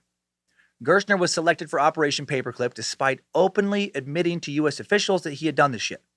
It was actually sort of a bonus to U.S. officials who wanted to know how electrocution and radiation would affect the human body, how burns would affect the human body in case, the Soviet Union deployed arms against them to these effects. Operation Paperclip ended up using this motherfucker to treat U.S. cancer patients in San Antonio with radiation, with the primary aim not being to cure his cancer patients, but rather just to gather information about what radiation did to the body. 263 cancer patients were experimented upon with full body irradiation, which subjected them to extremely high doses of X-rays that would eventually kill them. According to U.S. naturalization records, this monster became a U.S. citizen in Laredo, Texas, on August 8th, 1952, along with his wife, Helga. I picture him just wearing a cowboy hat. Laredo, Texas. Just some Nazi down there. I like it very much here. I want to go on the horse and go for some riding, not think about the burning of the children and such, just having some fun with the lasso and things. And then according to Helga's obituary when she died, he came to Oak Ridge, worked with the Oak Ridge Institute for Nuclear Studies in Tennessee, died in 1984 at the age of 73. His wife also worked at Oak Ridge until 1987, and then following her retirement, she remarried and spent her time playing golf at the country club, tennis and bridge with her country club friends until she died in 2014. Fun! There's a couple of Nazis living the good life in Tennessee. Helga playing bridge and golf, maybe playing with the relatives of people her husband once tortured and killed. That's interesting to think about. Now for another monstrous human experimenter, Friedrich Fritz Hoffman. Dr. Fritz Hoffman was a German scientist and chemist who worked at the Luftwaffe's Technical Research Institute from the 1930s until the end of World War II. As part of his research, he conducted experiments with poison on human subjects selected from concentration camps. Hoffman was based in Frankfurt and Berlin, conducted many of his experiments in Dachau, in that concentration camp in Upper Bavaria. He was saved from accountability after the war when he was selected for Operation Paperclip and sent to the U.S. A large and gregarious man who spoke English pretty well, Hoffman claimed after the war that he had been opposed to Nazi ideology, but there is no evidence to support this claim. During the Dachau trials after the war, he testified about his involvement in the murders of 324 Czechoslovakian Catholic priests who were deliberately infected with malaria to examine its effects. And he escaped punishment because, initially, Britain wanted his brain. Hoffman ended up in Britain as part of Operation Matchbox, the British counterpart to the U.S.'s Operation Paperclip, and a precursor to Operation Matchbox 20, an attempt by the U.S. government to create the best alt-pop musicians of the late 90s. And it was arguably very successful. That's right, Rob Thomas, built by secret Nazi doctors. You heard it here first. Of course, JK. As part of Operation Matchbox, not Matchbox 20, Hoffman worked on developing synthetic poison gases. However, Hoffman didn't get along with his British colleagues, and the British passed him off to the Americans, and in 1947, Operation Paperclip swept him up, and he went to work for the U.S. Army in Fort Detrick and the Edgewood Arsenal in Maryland. His research included furthering the development of the nerve agent sarin and psychoactive agents like LSD. Hello, Project MK Ultra. Some of the Operation Paperclip former Nazis absolutely worked on that CIA mind control program. Check out that suck from August of 2017 for more info on the not-so-secret anymore program. Hoffman's test subjects in the U.S. were mainly enlisted military personnel and federal prison inmates who were not told they were being given toxins. In the 1950s, Hoffman would go on to develop a variety of chemical agents for the U.S. government, such as Agent Blue, Agent White, Agent Orange. Agent Orange, a herbicide used to defoliate vegetation. Its widespread use during the Vietnam War would have incredibly adverse health effects on soldiers and civilians from both sides of that conflict. More on the deadly effects in today's timeline. Starting in 1952, Hoffman also began working side gigs for the CIA. He worked on oxygen deprivation experiments, very similar to the ones conducted by the Nazis in concentration camps. That's fun, just doing that for the U.S. He later joined the staff of a CIA front organization called Chemropol Associates. and worked on developing the chemicals used in the CIA's various attempts to assassinate Cuba's Fidel Castro. Did all kinds of shady shit for both Germany and the U.S. and then died in 1967. Another paperclip recruit, Walter Scheiber, not to be confused with Walter Schreiber, a critical player in the Third Reich's wartime production. His pre-war experience in chemistry and textile manufacturing made him immensely useful to the National Socialist Party. And when World War II broke out, he joined the Reich Ministry of Armaments and War Production, where he held a variety of high-level positions. These were big-time fucking dudes recruited. He was also a member of the SS, rose to the rank of SS Brigadeführer, equivalent to a one-star brigadier general in the U.S. Army. He was awarded the War Merit Cross by Hitler in 1943. He was also performing bizarre and cruel experiments on prisoners for Hitler. And one of these experiments, which took place at the Mauthausen concentration camp in 1943, Scheiber wanted to find out about the impact of food shortage on slave laborers. This shit is fucking absurd. He picked 150 slave laborers, and instead of giving them actual food, instead of giving them the usual diet of watery broth, which was in and of itself shitty, he gave them something far shittier. Scheiber gave them an artificial paste, soup-like substance made out of used clothing. Jesus Christ. These guys are working their asses off, somewhat literally, unfortunately, and this guy feeds them old t-shirt soup just to see what the fuck would happen. What did they think would happen? Unsurprisingly, the experiment concluded that people can't survive if you feed them scraps of clothes instead of actual fucking food. You can't live on t-shirt soup. Of the 150 subjects, 116 died before the experiment ended. I'm guessing odds are the rest didn't survive the war. Who came up with that one? Himmler! Yes, Führer. Get some of the Walters in here. Which one? It does not matter. Yes, Führer. Walter, I'm feeling kind of bored today, and I want you to lift my spirits. So I was thinking, what if you took, say, 150 factory workers and fed them some t-shirt soup? A t-shirt soup, Führer? Yes, t-shirt soup, you imbecile! I'm so flustered I cannot say the word imbecile. Why do you look at me like I'm crazy? I want you to feed them the t-shirt soup and then report back to me. It's a perfectly reasonable request. Bring me a bowl of it as well. I've always wanted to taste just a tiny bit of t-shirt soup. I'm curious. It will amuse me, you motherfucker. Get a fucking t-shirt soup made. Of course, Führer. We're lucky to have you as our vice leader. I'm so sorry. Shit's insane. Scheiber was also the Armaments Ministry's official liaison with IG Farben, the chemical conglomerate that produced the poisonous toxins used in the Holocaust, where all those developments in nerve gas have been created. He oversaw the chemical giant's production of Tauben and sarin gases, working closely with the company's chief chemist, Otto Ambros. While working on IG Farben, or working with them, Scheiber was linked to thousands of deaths from numerous chemical experiments on live subjects. After the war, Scheiber became friends with a U.S. Army Brigadier General in the Chemical Corps named Charles Laux. Charles Laux, stationed in Heidelberg, where he worked on nerve agents, including sarin and Tauben. Because Scheiber had intimate knowledge of the gases used by the Nazis during the war, the two hit it off. Maybe they hit it off too much. Laux soon called back to the Pentagon, where he was reprimanded by his superiors for getting too chummy with the Nazis. That's weird, the way it's all written. Interesting.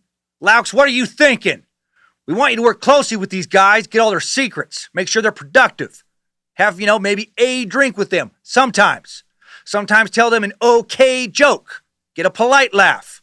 But do not be playing drinking games until 3 a.m. and telling your best jokes and getting belly laughs and taking them out to a goddamn Yankees game. Jesus Christ, man, in case you forgot, these guys are fucking Nazis. It's a weird line to draw.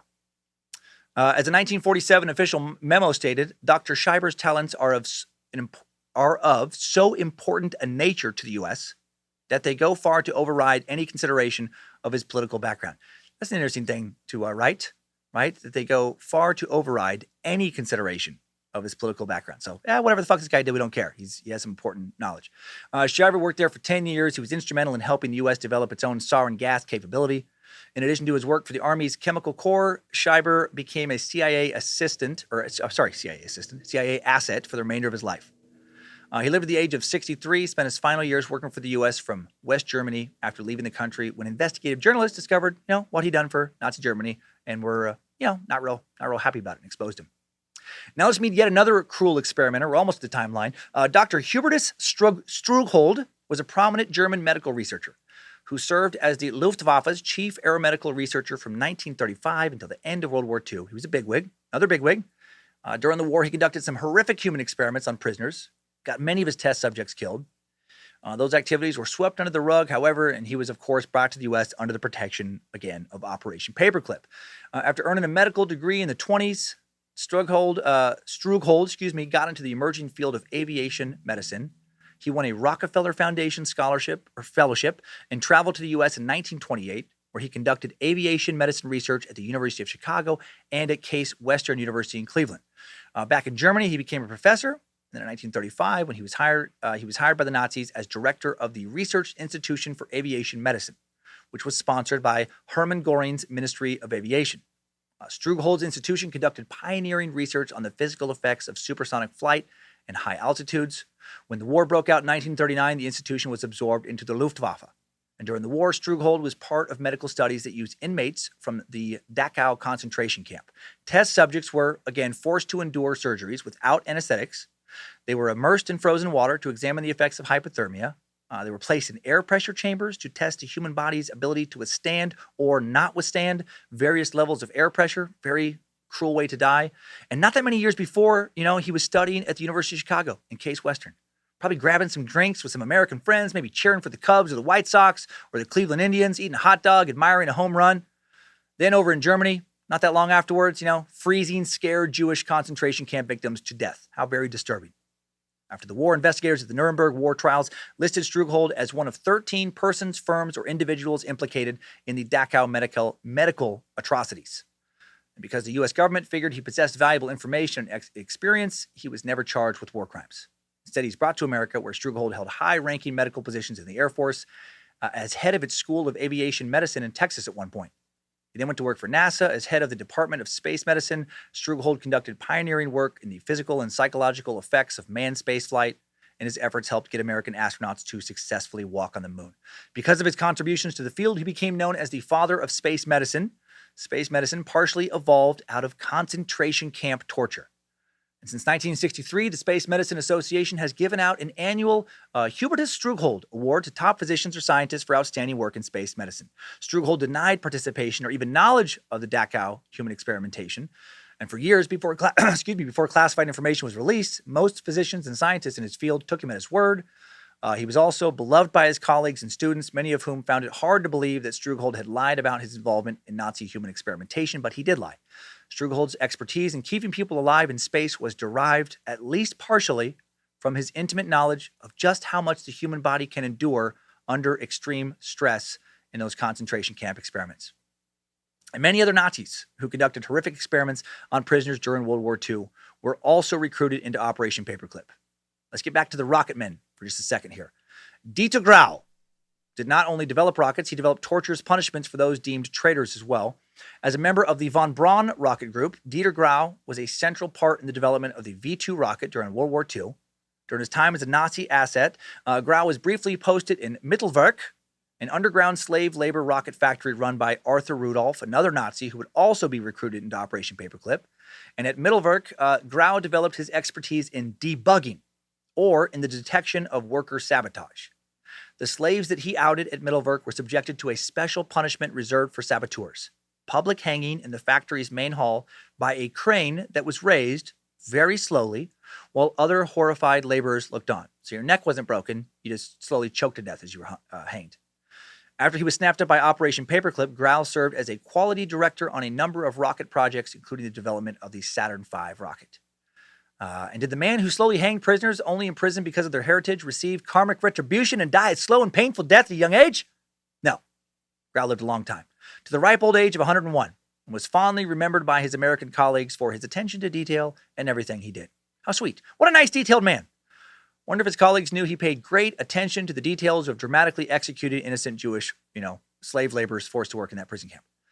Just a few quick hits now, and then we'll be on to the timeline. Another Walter, Robert Dornberger, was a German artillery officer and World War II Major General who was in charge of the manufacture and deployment of the Nazis' V-2 rockets. Like many other Operation Paperclip dirtbags, like at least two other Walters, he used slave labor in his projects. Tens of thousands of slaves worked to death, perished of maltreatment, were straight up executed in Dornberger's hellish factories and work sites. He became chief of the U.S. Army's Weapons Department, was put in charge of America's V-2 missile development program, and later on had a hand in creating the space shuttle. Upon retirement, he lived in Mexico, He returned to Germany, where he died in 1980 at the age of 84. So many of these motherfuckers lived so long. Clearly, they dealt well with any guilt they may have felt over doing the horrible shit they did. Nazi scientist Hermann Oberth first posited the idea that rockets could operate in the vacuum of space. He developed a German V-2 rocket alongside Werner von Braun, working just like him in that big Nazi factory built via slave labor, and he joined von Braun in America with many others to develop a Saturn V rocket. One final Nazi rocket man, Kurt Diebus. Next to Werner von Braun, Kurt Diebus, the most famous former Nazi to occupy a place in American rocketry's Hall of Fame. Diebus was the director of the John F. Kennedy Space Center in Florida from 1962 to 1974. Back in Nazi Germany, Diebus was Hitler's flight test director during the development of the V-2 rocket. Diebus was part of the group led by Magnus von Braun that negotiated, the Bavarian werewolf, that negotiated the surrender of the German rocket scientists at the end of the war. Almost immediately, Diebus was shuttled away to begin work at Fort Bliss, soon transferred to Huntsville, Alabama, to oversee the construction of the NASA facilities at Cape Canaveral.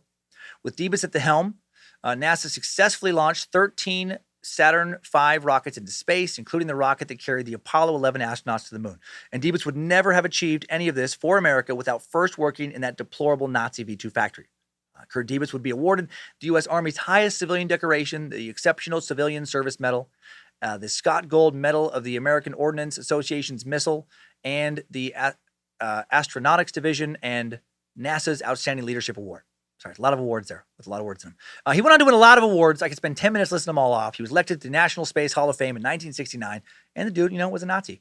One of some of 1,600, at least, German scientists and former Nazis that came to the U.S. to continue their work via Operation Paperclip.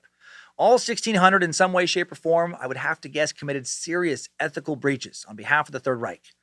And then the U.S. brought them across the Atlantic in secret to work for the U.S. military-industrial complex, where some of them continued to engage in morally bankrupt behavior. All justified by the Cold War, anything to keep them and their secrets and knowledge out of Russian hands. Many of the Nazis recruited into Operation Paperclip went on to live long and comfortable lives, were respected by their colleagues. Some even managed to talk U.S. government officials into bringing their Nazi friends over to help them. Did U.S. officials morally struggle with these decisions? Maybe. Maybe not. As we'll see at the top of today's timeline, America didn't need Hitler's former soldiers to help them cross the moral line of conducting non-consensual human experiments. It was already happening. And you couldn't even use the Cold War to justify it when it was first happening. The following examples we will intersperse in our examination in the formation of Operation Paperclip, not a comprehensive list, probably not even close. Let's jump into some dates, names, and what the fuck did that really happen moments in today's no longer classified Timesuck timeline. Strap on those boots, soldier. We're marching down a Timesuck timeline. 1932. Let's kick things off by going back almost a decade before the U.S. entered World War II to talk about the Tuskegee experiments. While Nazi Germany was gearing up to do their own human experimentation, the U.S. was doing its own long before, they brought over Germans with Operation Paperclip. We've covered the Tuskegee experiments before, but for those who haven't heard about it, important enough to go over here again. In 1932, the U.S. Public Health Service, in collaboration with the Tuskegee Institute, the precursor to Tuskegee University, a historically black college located in Tuskegee, Alabama. With this location, the U.S. Public Health Service began a study to determine the natural progression of syphilis when left untreated. It was called the Tuskegee Study of Untreated Syphilis in the Negro Male. 600 poor sharecroppers from Alabama, 399 of whom had previously contracted syphilis, were selected as subjects for this study and not told the true nature of the study. They were lied to. Many of them were told that they were being treated for syphilis when they weren't. Some were given bullshit placebos, diagnostic procedures as treatments. Some were not told they had syphilis at all when they did have it. They were told the study was going to last for 6 months. It would last 40 fucking years. At least 28 would unnecessarily die from syphilis in this study. Researchers told patients they were being treated for bad blood, a local term used to describe several ailments, including syphilis, anemia, and fatigue. Because researchers wanted to see the natural progression of the disease, subjects were strongly discouraged from seeking treatment for the disease elsewhere, from seeking help from any other doctors who actually might help them. In 1947, penicillin became widely accepted as a very efficient treatment, a very effective treatment for syphilis, and these subjects still not offered it. And they didn't even know to look for it because, again, many told, that they had something other than syphilis. Doctors kept telling them they had bad blood. How fucked up is that? It's not even a thing. It was only when the story went to press and sparked widespread outrage in the public in 1972 that the study was finally terminated. Then in 1974, a class action suit filed by the NAACP resulted in an out-of-court settlement worth $10 million. $10 million seems mighty fucking low here. The last study participant died in January of 2004. Then in a 1944 sequel to the Tuskegee experiment, the U.S. Army and Navy hired University of Chicago doctors to infect 432 prisoners in custody at the Illinois State Penitentiary at Stateville with malaria, in experiments designed to get a profile of the disease and develop a treatment for it. Most of the inmates were black. 0 of them received proper information about the treatment's risk or what it even was. Yeah, of course. Highly doubt if they would have been asked, hey, would you mind being given malaria? We want to know what the fuck happens. And then we'll probably, try some experimental treatments on you that we're not sure they're even going to work. I doubt in that situation they would have said, fuck yeah, nice! I would love to be given a disease. Sweet! That's exactly what I was hoping for when I got into prison was a disease. Thank you very much for this wonderful opportunity. And experimental treatments that might not work, but, could really mess me up. In addition to the disease, for free? Excuse me while I pinch myself. I must be dreaming. Nazi doctors on trial at Nuremberg in 1945 and 1956 would cite the Stateville Penitentiary malaria study as part of their defense for what they did. How it was hypocritical to be charged for human rights atrocities by others also committing similar atrocities. Now, did the U.S. take it as far as the Nazis did? No, they didn't. Not in numbers or in severeness of the program, but they did take it way fucking farther than they should have. Way farther than what's even in the ballpark of moral. And because they did, the Nazis did have an argument to be made here. Classic pot calling the kettle black here. So hypocritical. The U.S. was committing its own atrocities in the name of science while sentencing former Nazis for doing the same shit. On December 23rd, 1936, Gerhard Schrader accidentally develops Tauben, as we talked about, kicking off Germany's and then soon the world's production of chemical weapons. October 3rd, 1942, Germany's first successful test launch, those V rockets occur. That rocket designed, worked on by numerous men, as we've talked about, who will become Operation Paperclip scientists. The V-2 rocket would be first used in September of 1944. Soon, over 5,000 V-2s will be fired on, Britain alone. Approximately 1,100 will reach their target, killing 2,724 people, badly injuring around another 6,000, almost all of them civilians. By early 1943, the German government began recalling from combat a number of scientists, engineers, and technicians from fighting in actual battles to work in research and development to bolster German defense for a protracted war with the USSR. This recall from frontline combat included 4,000 rocketeers who were sent to factories that were staffed, as we've already said, by slave laborers.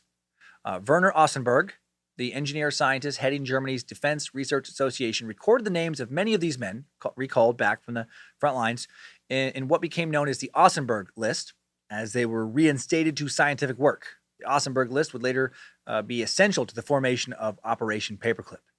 In May of 1944, a series of secret operations that led to Operation Paperclip began when World War II wasn't officially over, when things were not looking really good for the Axis powers. Enter Samuel Goudsmit, a Dutch-American physicist.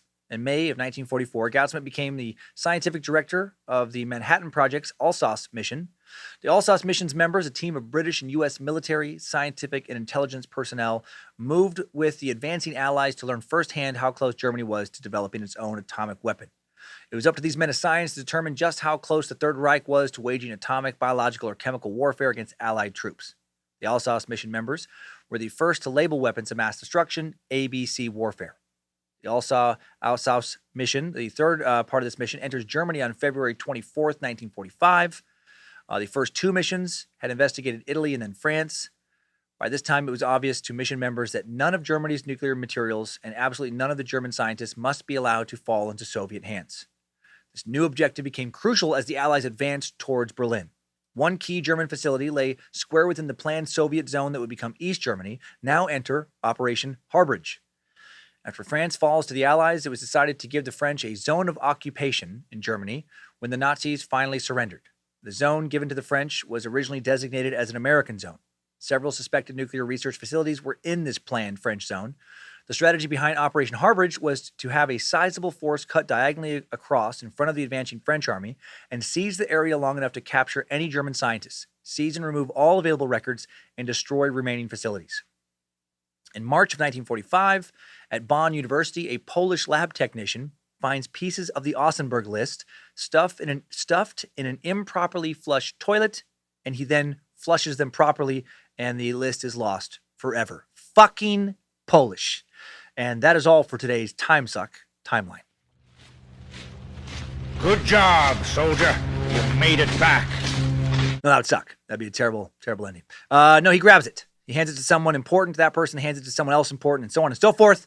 The list eventually reaches the British intelligence agency MI6, and then they flush it down the toilet along with a lot of other important intelligence information that they should have taken more seriously. No, they pass it along to U.S. intelligence. It reaches the hands of U.S. Army Major Robert B. Staver, chief of the Jet Propulsion Section of the Research and Intelligence Branch of the U.S. Army Ordnance Corps, and he uses the Ossenberg list to compile a list of German scientists to be captured and interrogated. And Werner von Braun heads Major Staver's list. Second on that list, the Bavarian werewolf, the body-slamming bratwurst, the Deutschland DDT, Magnus von Strongbraun. No, that's fucking nonsense. Let's move it along to April 12th, April 24th. What am I doing? 1945. Operation Harborage is successful. The U.S. makes it into strategically important areas of Germany before the Russians do. An officer named Colonel Pasch seizes a large atomic physics laboratory, maybe Colonel Pasch, and takes into custody several sought-after scientists. Those scientists tell the Americans about a group of other scientists who had fled to Bavaria. 3 days later, on the 27th, the captured German scientists are transferred to the city of Heidelberg for further questioning, where information on the whereabouts of German atomic research records are revealed by a German nuclear physicist, Karl von Weizsäcker. The records had been sealed in a metal drum, stored in a cesspool in back of von Weizsäcker's house. So thank God he stored them. While Operation Harborage was underway, continuing investigations at the Alsace Forward Headquarters at Heidelberg are making significant progress. Another major accomplishment of Alsace 3 was an operation headed up by John Lansdale into an area near Stassfurt. After seizing a salt mine known as the WIFO plant, Lansdale and his men discovered an inventory of close to 1,100 tons of uranium ore. Don't want the Soviets to get that. That's enough to make, once it's converted, to enriched uranium, and as long as they didn't forget to carry about 20 atomic bombs, I think. I couldn't find any exact understandable answer for how many tons of uranium ore do you need to make an atomic bomb. But I did Google that exact question, which I'm pretty sure sent whatever FBI agent is keeping an eye on me now some type of push notification or alert or something. Fucking Cummins! Now what's he looking up? Why can't we just arrest this guy already? I'm tired of him blowing up my phone. Early May of 1945, along comes Operation Epsilon. Operation Epsilon was the code name of a program in which Allied forces near the end of World War II detained 10 German scientists, including Werner Karl Heisenberg, Kurt Diebner, Otto Hahn, Karl von Weizsäcker, Max von Laue, who were thought to have worked on Nazi Germany's nuclear program.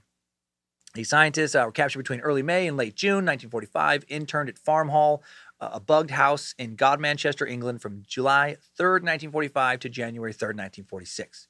The Americans at this point just trying to figure out how close the Germans had been to developing an atomic bomb.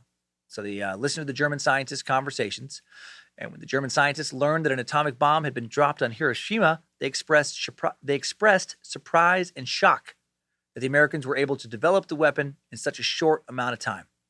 Amusingly, they also had this interaction. Diebner said, "I wonder whether there are microphones installed here." And Heisenberg said, "Microphones installed," and laughed. "Oh no, they're not as cute as all that. I don't think they know the real Gestapo methods. They're a bit old-fashioned in that respect." I love the use of old-fashioned here. Silly Americans with old-fashioned respect for people's privacy, not even bugging people's personal conversations or anything. Little did they know that we here in America like to invade everyone's privacy, and we've been doing that for many years. We're not old-fashioned and are in fact very Gestapo in some ways. Thank you very much. I do actually wonder how much of what we all do and say is monitored and stored in service. And like, if you ever end up as a priority on a watch list, how much of your former private conversations and movements, purchases, search history, etc., can be tracked? I'm guessing so much. A lot of former Parler users finding that out now if they didn't know already. Pretty scary, how much of our information that, whatever we post and stuff, it just lives out there somewhere. With many of our smart devices listening to us supposedly only when woken with their smart words, could the government clandestinely be paying big companies like Amazon, Apple for that info, then storing it all in massive server farms? I have to think that could, in fact, definitely be happening. And someone will be talking about, Operation whatever the fuck that's called, in some future podcast decades from now. May 22nd, 1945, Major Staver's original intent with Operation Overcast was only to interview the scientists, but then what he learned from them changed the operation's purpose. Major Staver is the chief of the Jet Propulsion Section of the Research and Intelligence Branch of the U.S. Army Ordnance Corps. Dude combing through the Ostenburg list in case you forgot. A lot of names to keep track of in the psych. And on May 22nd, he transmitted to the U.S. Pentagon headquarters Colonel Joel Holmes' telegram urging the evacuation of German scientists and their families as most important for the Pacific War effort. Most of the Ostenburg list engineers worked at Peenemünde, a village in northeast Germany containing a German center of the same name dedicated to missile and rocket research and manufacture where Nazis developed the B-2 rocket. And getting the go-ahead to capture these rocket scientists, the Allies initially housed them and their families in Landshut, Bavaria, in southern Germany. Then in the summer of 1945, Project Safe Haven now launches to prevent German scientists from going to work for Spain or Argentina or Egypt, all countries that sympathize with Nazi Germany. America's newly formed Combined Intelligence Objectives Subcommittee, now responsible for scouting and kidnapping high-profile individuals for the deprivation of technological advancements by the U.S.'s enemies. The U.S. instigates an evacuation operation of scientific personnel, issuing orders such as, on orders of military government, you are to report with your family and baggage as much as you can carry tomorrow noon at 1300 hours at the town square in Bitterfield. There is no need to bring winter clothing. Easily carried possessions such as family documents, jewelry, and the like should be taken along. You will be transported by motor vehicle to the nearest railway station. From there, you will travel on to the west. Please tell the bearer of this letter how large your family is. Those with special skills or knowledge were taken to detention and interrogation centers, such as one codenamed Dustbin, to be held, interrogated, in some cases for months. A few of the scientists were gathered up in Operation Overcast, but most were transported to villages in the countryside where there were neither research facilities nor work. They were provided stipends, forced to report twice weekly to police headquarters to prevent them from leaving. The Joint Chiefs of Staff Directive on Research and Testing stated that technicians and scientists should be released only after all interested agencies were satisfied that all desired intelligence information had been obtained from them. Beginning on July 20th, 1945, the U.S. Joint Chiefs of Staff manages the captured German rocketeers under Operation Overcast. Then, when the Camp Overcast name of the scientists' quarters becomes locally known, the program is renamed, Operation Paperclip, in November of 1945. July 20th is therefore the date when Operation Paperclip really began, even though it wasn't named that. Some sources list the date as July 19th, if you see that online. Also in 1945, the Joint Intelligence Objectives Agency formed to manage Operation Paperclip. The JIOA was created solely and specifically to recruit and hire Nazi scientists and put them on weapons projects and in scientific intelligence programs within the Army, the Navy, the Air Force, and the CIA, starting in 1947, and other organizations. The CIA was, the part that was started in 1947. And in this new department, recruiters whitewashed scientists' files to remove their Nazi affiliations. They wrote new, clean biographies for the scientists. They issued them with military security clearances, gave them tickets to America. They were dotting the I's. They were crossing the T's. They were deleting shit like freezing Jewish prisoners to death or burning disabled kids alive. World War II is declared officially over then on September 2nd, 1945. When representatives from the Empire of Japan signed surrender documents aboard the USS Missouri. Soon after the war's end in later September, the first group of 7 rocket scientists, all aerospace engineers, all Operation Paperclip recruits, arrive at Fort Strong, located on Long Island in Boston Harbor. Only roughly 1,593 left to go. Beginning in late 1945, 3 rocket scientist groups arrive in the U.S. for duty at Fort Bliss, Texas, and at White Sands Proving Grounds, New Mexico, as War Department special employees. On November 20th, 1945, the Nuremberg trials begin with the most famous of the trials, the Major War Criminals Trial. Held to bring Nazi war criminals to justice, the Nuremberg trials were a series of 13 trials carried out in Nuremberg, Germany, between 1945 and 1949. The defendants included Nazi party officials and high-ranking military officers, along with German industrialists, lawyers, and doctors accused of committing war crimes. And the best known of the Nuremberg trials was that opening prosecution, the trial of major war criminals, held from November 20th, 1945 to October 1st, 1946. Most of the time when the Nuremberg trials are referenced, this is the trial being referred to, 24 individuals are indicted along with 6 Nazi organizations determined to be criminal like the Gestapo. In the end, the International Tribunal finds all but 3 of the defendants guilty, 12 are sentenced to death, 1 in absentia, and the rest are given prison sentences ranging from 10 years to life behind bars. 10 years to life behind bars. Yeah, this is what the Nazi scientists were avoiding by making deals to either come to America or go to Russia. A strong possibility of either a death sentence or a lengthy imprisonment. On September 3rd, 1946, President Truman officially approves Operation Paperclip, which I find amusing since it had been going on for quite some time. Now let's head back to America. I guess let's stay in America since we were just talking about fucking President Truman. In 1949, the Green Run takes place in Washington State, just a couple hours drive from the Suck Dungeon. Did not know about this until this week. On December 2nd, December 3rd of 1949, the U.S. government released on purpose radioactive fission products from the Hanford Site Plutonium Production Facility located in eastern Washington. Radioisotopes were then supposed to be detected by U.S. Air Force reconnaissance. Sources cite 5,500 to 12,000 curies of iodine-131 released and an even greater amount of xenon-133. In an oral history of the event, Leland Fox says that his father was in the military and was bivouacked on the banks of the Wenatchee River during the Green Run. And then there's this quote, people with radiation suits walked around and moved the little colored flags as the radiation was detected. The cooking was done outdoors as they slept near the beach. The officers did not stay long except to give orders and then drive away. Almost everyone that my father knew who was there has died of cancer. My father had chronic lymphocytic leukemia and died from the complications of lung cancer. The Fed said that leukemia cannot be caused by iodine-131, but his doctor, Dr. Bonnie Takasui of Burien, Washington, said that it most probably was. So why the fuck did they do this? A physicist, Carl C. Gommertsfelder, PhD, familiar with this operation, believes it was done so that if the Soviets ever secretly contaminated the U.S. with dangerous radiation, we would know how to determine just how bad they had contaminated us. So basically, in 1949, the fucking U.S. military knowingly radiated American soil to try and find out how to be able to know if Russia ever radiated American soil in the future. That's like shooting an innocent person in the face and then having a forensic team immediately swoop in to see if the crime scene evidence matches the crime of someone getting shot in the fucking face. Just, yep, yeah, checks out. Yeah, all checks out. Now drag out that innocent corpse. This happens a few years after Nazis are sentenced to death for experimenting on innocent people. And I know that what happened near Hanford, not even close to the same as burning disabled children to study burn wounds and treatment, but also really not a good look. Also in 1949, they knew how dangerous radiation was. And then they did this. Best case, really negligent. Worst case, they knowingly sacrificed the health of some of their own, soldiers, some workers to study radiation effects, aka they experimented on innocent people. Then in 1950, the U.S. military does something even worse, harder to justify, really hard to make a case for any sort of negligence on this one.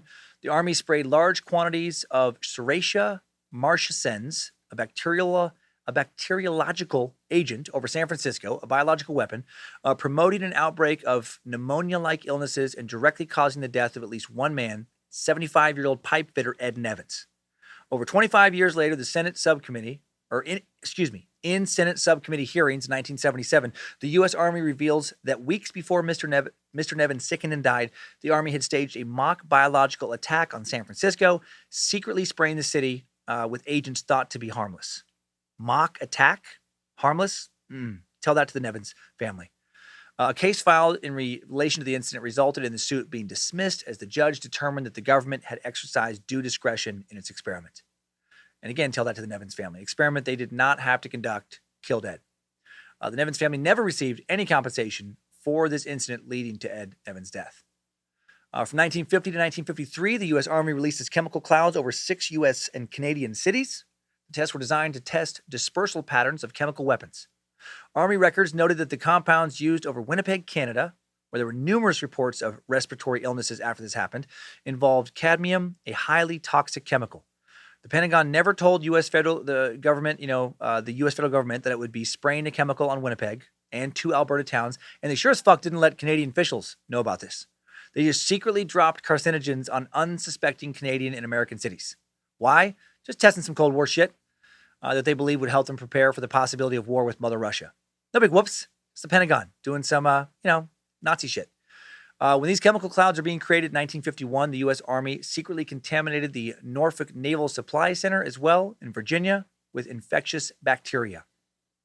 The Army released an organism called Aspergillus fumigatus at the Norfolk Naval Supply Center because they said most workers were black, and for some reason, the testers imagined an enemy might target black soldiers at military bases with this specific organism.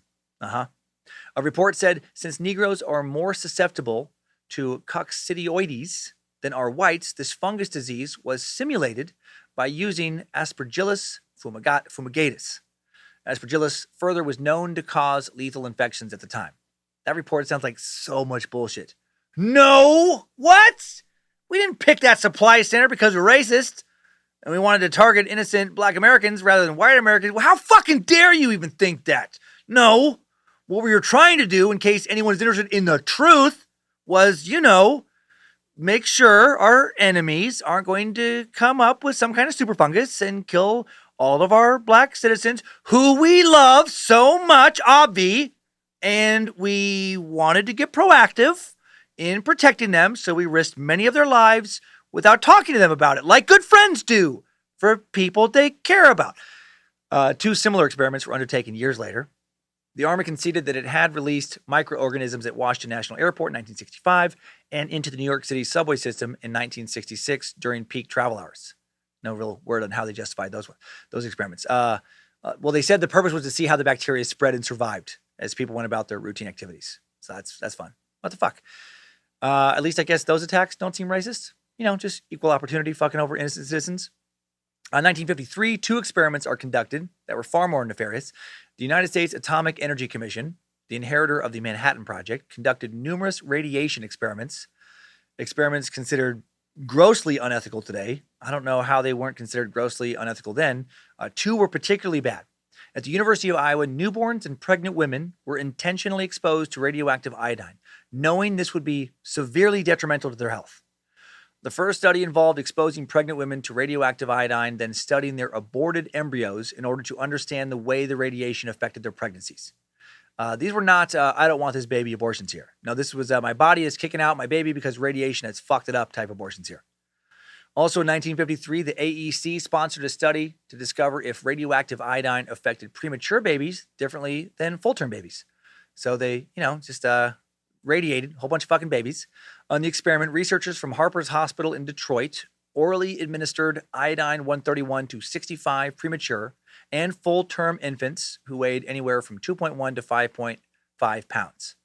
And researchers at the University of Nebraska College of Medicine fed iodine-131 to 28 healthy infants through a gastric tube to test the concentration of iodine in the infant's thyroid glands. What happened to these fucking babies? Released reports don't seem to say. And there were other similar studies done. Pretty fucked up, pretty Nazi-like. From 1953 to 1973, the secret CIA Project MK Ultra took place. I already did a full suck on this one. I know I mentioned it earlier in this one. I'll just give a quick summary here. MK Ultra, a series of experiments conducted by the CIA to test many different things, from electric shock therapy to the effect of mind-altering drugs. They wanted to discover and then counteract, amongst other things, means of controlling people's minds, especially those of military prisoners. They wanted to develop some sort of magic truth serum to use in interrogations. And they dosed unsuspecting people with LSD to see how they would react. Sometimes they were given huge doses. Unknowing subjects were at bars or at the beach when researchers dropped drugs in their drinks and observed their reactions. This one, out of all the fucked up, it's still so fucked up, but it also is kind of funny to me. Somebody out at the beach just enjoying themselves, and then they just get randomly dosed. The CIA even dosed its own agents without their knowledge, and then one of their own died when he was drugged without his knowledge. He threw himself from a hotel building. Yet another instance of the U.S. government using meat sacks as guinea pigs. I hope I'm never used in any of these sick experiments, obviously. But if I am, any CIA agents who might be listening, can you please, do this kind of experiment with me? Just if you have to dose me with something, if you have to fucking give me some kind of drugs or radiate me or something, if I get to choose, can I have hallucinogens? Even if it's a fucking lot of them. And then maybe give me a bag of more of them, explaining what they are, where I can get more of them, if I get to choose. On April 14th, 1955, Werner von Braun, along with many other former Nazis, applauded as they're sworn into U.S. citizenship. 1956, 1957, Operation Dropkick takes place. That's a fucking great name for an operation. Operation Dropkick. Sounds like a band name. I'm probably thinking of the Dropkick Murphys, but it's pretty horrifying. Army chemical and biological weapons researchers released millions of mosquitoes on Savannah, Georgia and Avon Park, Florida, in order to test the ability of these insects to carry and deliver yellow fever and dengue fever. Hundreds of American citizens fell ill, suffering from fevers, respiratory distress, stillbirths, not good, encephalitis, typhoid. Then Army researchers disguised themselves as public health workers in order to photograph and test these victims, but not fucking tell them what happened to them. Oh my God. American citizens given yellow fever. Yellow fever is no joke. It still kills about 30,000 people a year worldwide. And this all makes me think, what if we face a new threat now, as serious as the threat of Soviet Russia was to the U.S. government in the 50s? What might we as a nation justify doing to our own citizens in the name of weapons research today? Thanks to the dark web, I'd like to think we're a little more safe than we used to be, thanks to hackers who could expose new secret tests a little easier than it was to do so in the 50s. But does the U.S. military possess new technology that makes it, easier than ever to get away with this shit? They might. They might be able to hide things on the web or make things disappear more than I think they might be able to do. I don't know. No part of me believes that we're ethically above doing these things now. Also, if current or future unethical experiments help us win another war or stop another one from starting, how unethical is it really then? If you think about greater good, big picture, if you kill 500 innocent people, to save 500,000 other innocent people from dying, are you a monster? Are you a savior? Are you both? Easy to take a high horse and, have some stance of it's never okay, should never be done. And I lean towards that, but is that true? Is that a good mentality to lose a war with? Not saying any of this is right or justified on any level. Just, think the ethics that surround this is so complicated. Between 1966 and 1972, the U.S. dumps between 11 and 13 million gallons of Agent Orange, a dioxin-powered herbicide, over about 4.5 million acres, South Vietnam, Laos, and Cambodia. The government of Vietnam estimates that local civilian casualties from Agent Orange are more than 500,000. Holy shit, 500,000. That's more than the total civilian deaths estimated from the atomic bombs dropped on Hiroshima and Nagasaki. Should the U.S. use of Agent Orange in the jungles of Vietnam, count as a war crime?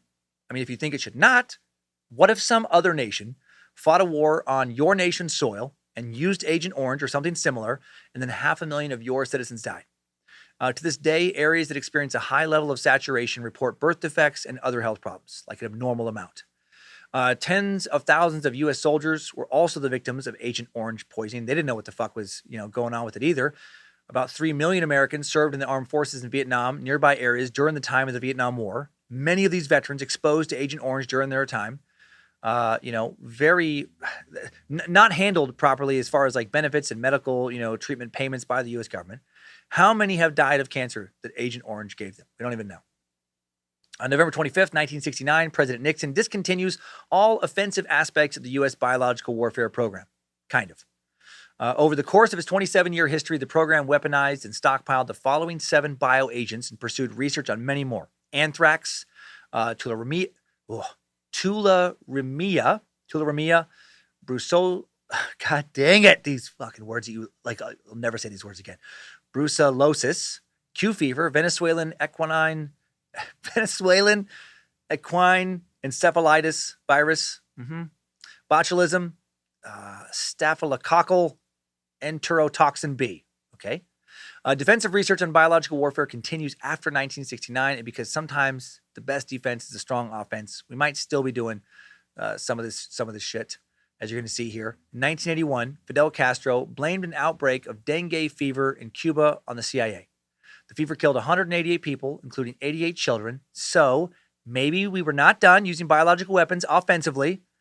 On July 27th, 1981, speaking to a crowd of about 75,000, Mr. Castro cited U.S. congressional testimony about the development by the U.S. of biological weapons, including plans to use mosquitoes in biological warfare to carry diseases such as yellow fever and dengue. 7 years later, it's reported that in 1988, a Cuban exile leader named Eduardo Aracena admitted to bringing some germs into Cuba from the U.S. back in 1980. Tough to verify this, but considering the history of the CIA in Cuba we've touched on in other sucks, I would not even be a little bit surprised if this happened. 1992, an epidemic of dengue fever strikes Managua, Nicaragua. Nearly 50,000 people come down with the fever, dozens die. This was the first outbreak of that disease in Nicaragua, and this outbreak just happened to occur at the height of the CIA's war against the Nicaraguan Sandinista National Liberation Front, a socialist party the U.S. did not want to take over Nicaragua again, a party the U.S. had been opposed to since its formation in 1961. And this outbreak directly followed a series of low-level, quote-unquote, reconnaissance flights over the capital city by U.S. planes. Weird.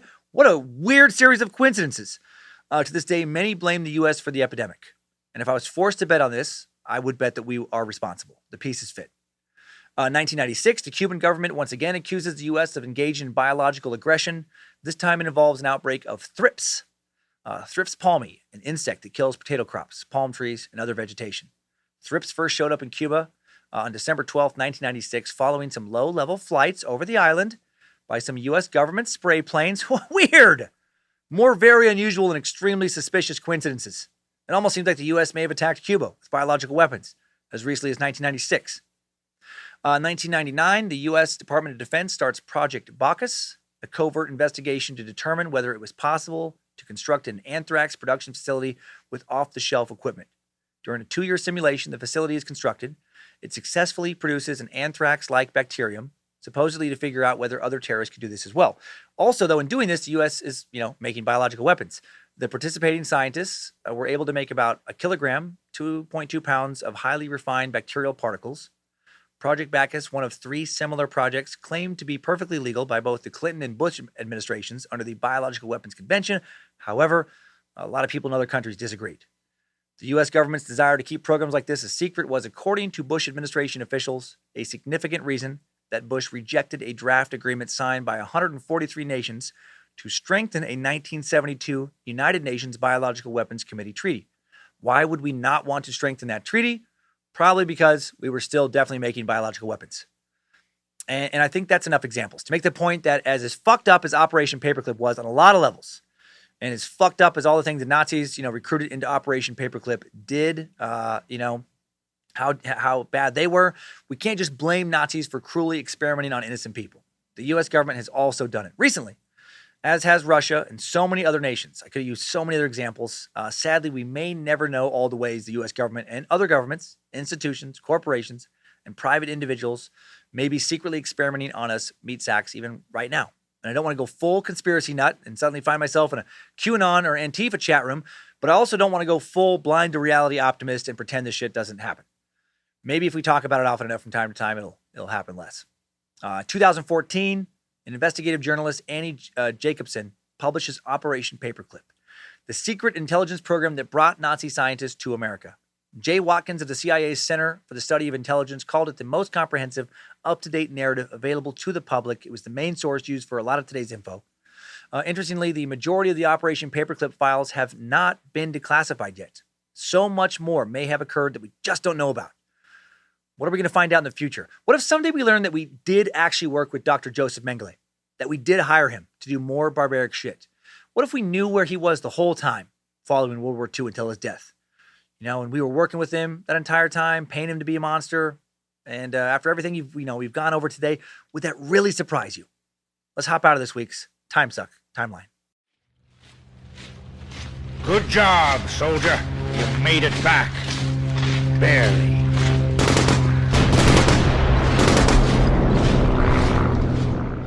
Operation Paperclip. It happened and left behind a legacy of ballistic missiles, sarin gas bombs, underground bunkers, space capsules, weaponized bubonic plague, and so much more. For many Operation Paperclip beneficiaries, it was a legacy of blood and bodies, both in Germany and in the U.S., where innocent people were either horrifically tortured or given fake treatment, when sick, that made them even sicker. May have also won the U.S. the Cold War, though. The race to the moon would very likely not have been won by America without Nazi help. Also, enhanced weapons of mass destruction, those ABC weapons developed in part by former Nazis for the U.S., may have prevented World War III from ever happening. Not kidding. That good old MAD doctrine of mutually assured destruction.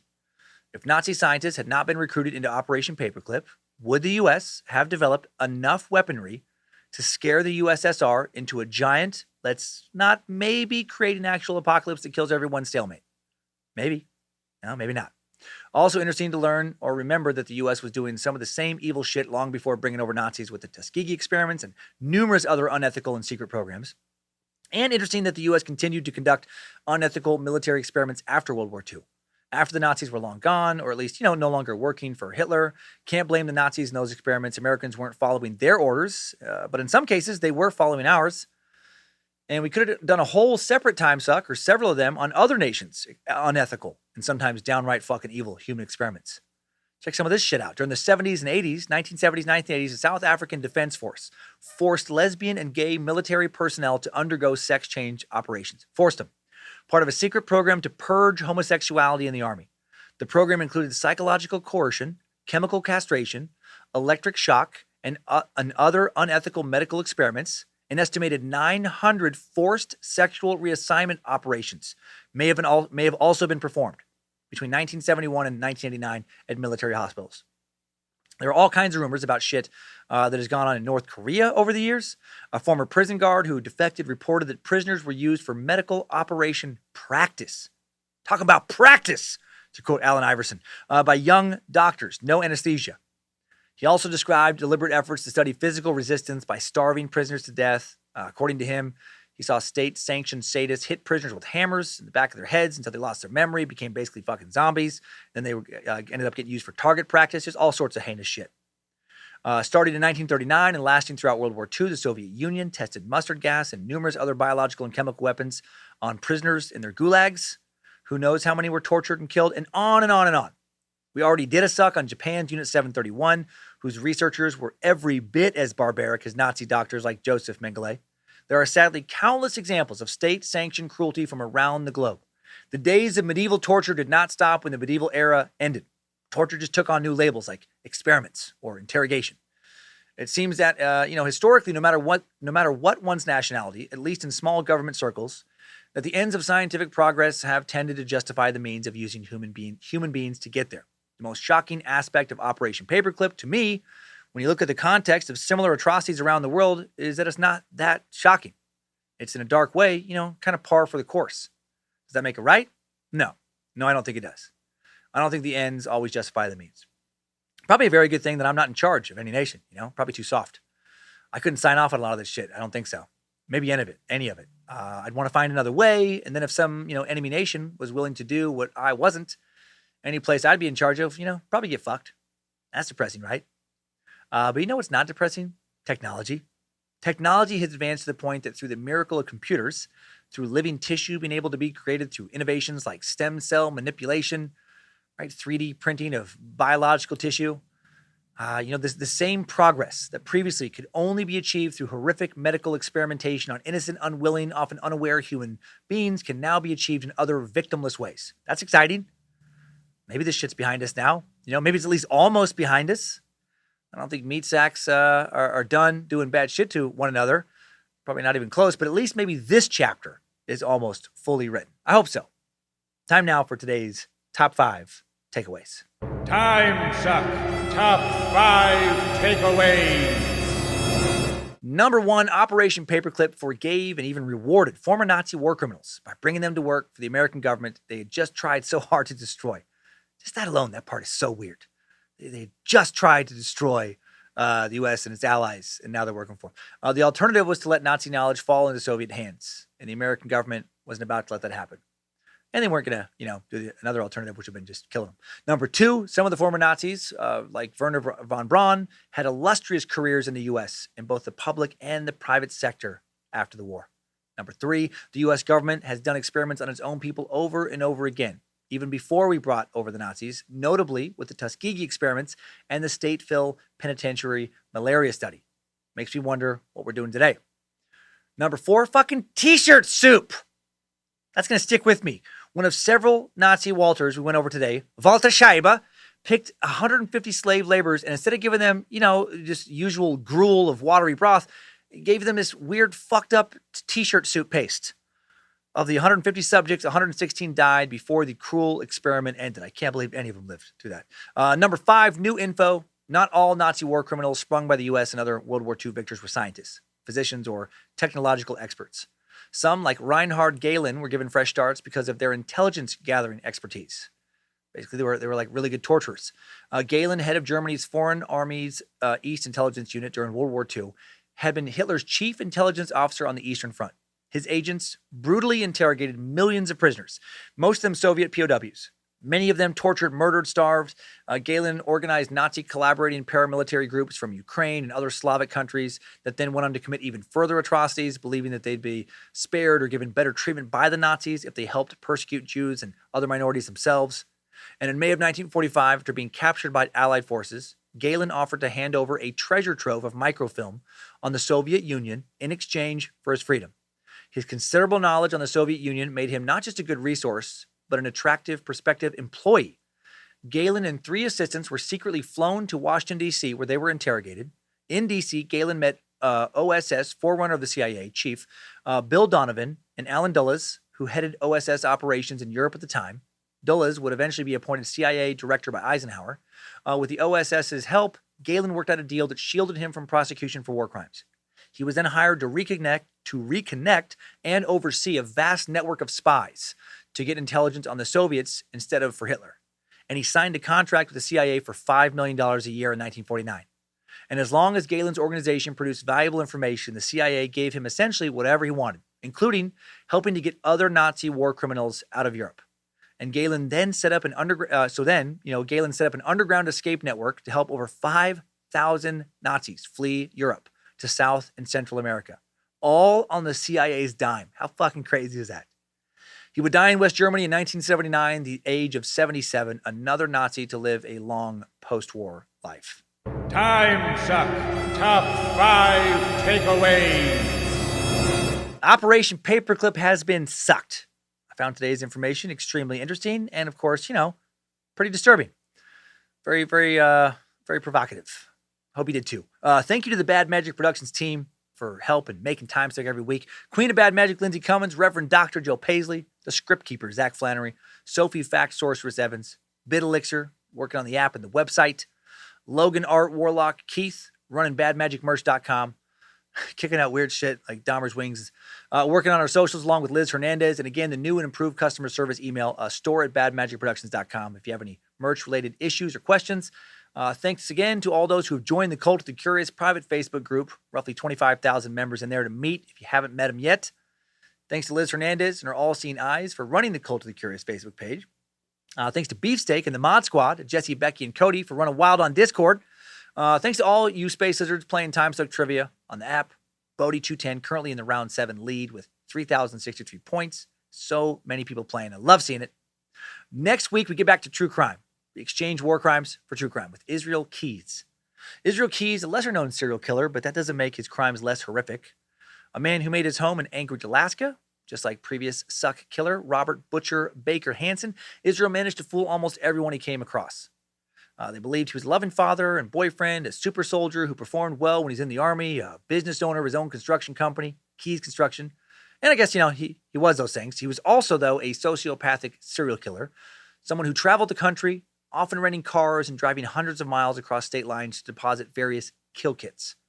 In these kill kits were everything he needed to perform his horrific deeds. Ropes, guns, ammo, Drano used to accelerate body decomposition. Dude really prepped for his crimes. He studied, literally, took pages directly out of Ted Bundy's book, spending hours reading about serial killers, both real and fictional. And he may have gotten cosmetic surgery even to alter himself to become the best serial killer he could be. Took it very seriously. And in 2012, he was arrested for the kidnapping and murder of Samantha Koenig, an 18-year-old barista. Then when the police found him, they soon realized not the first time he'd done that.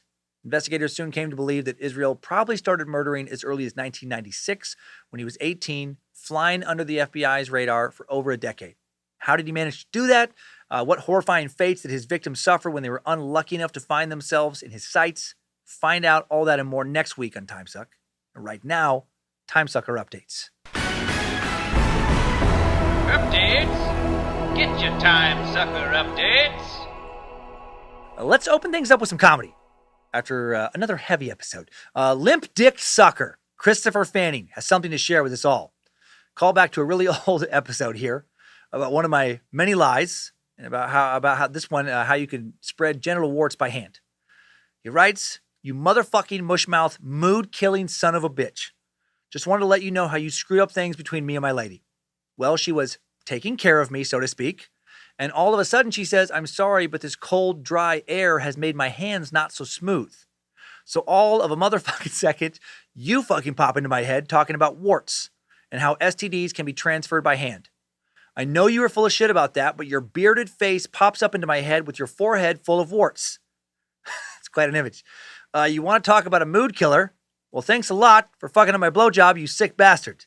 So, of course, she is wondering why I went soft. I didn't know how to explain it to her.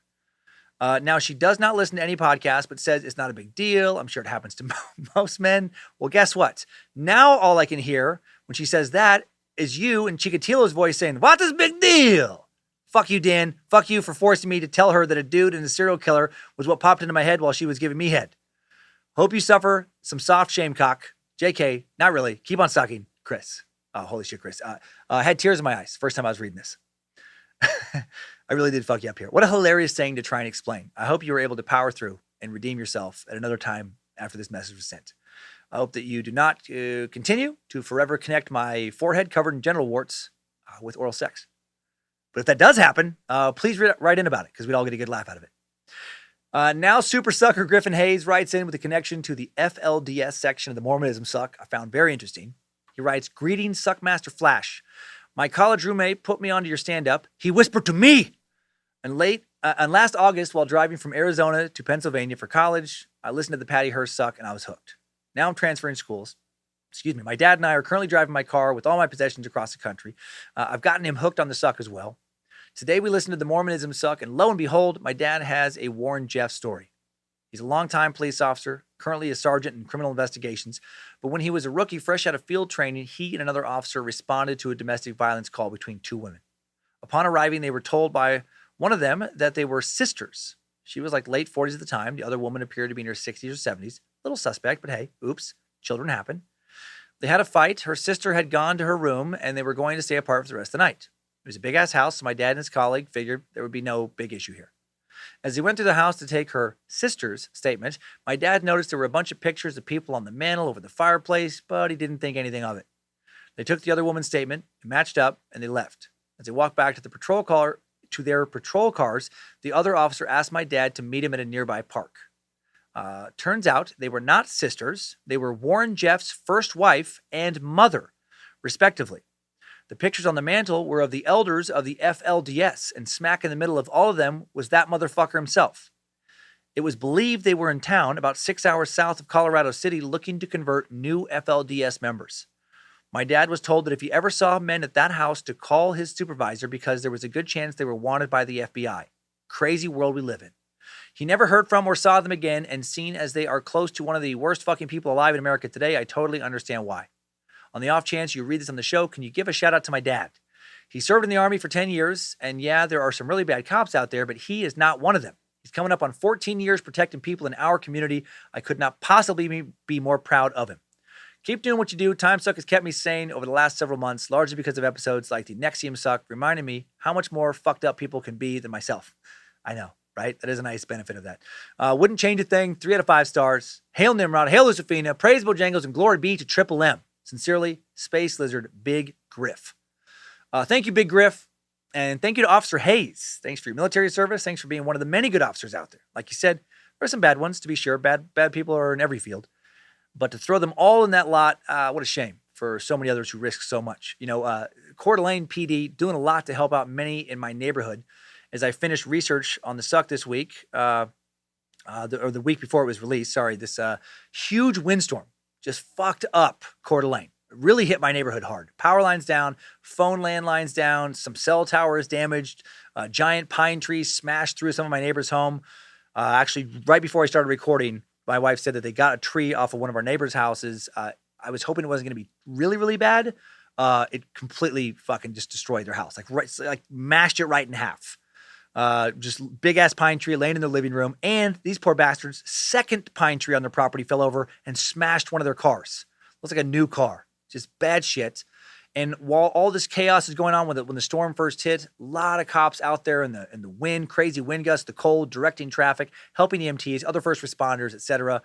Another big shout out to the Avista linemen really quick for busting ass to cut logs out of the roads and get logs out of people's homes and get power restored. And again, thank you, Griffin.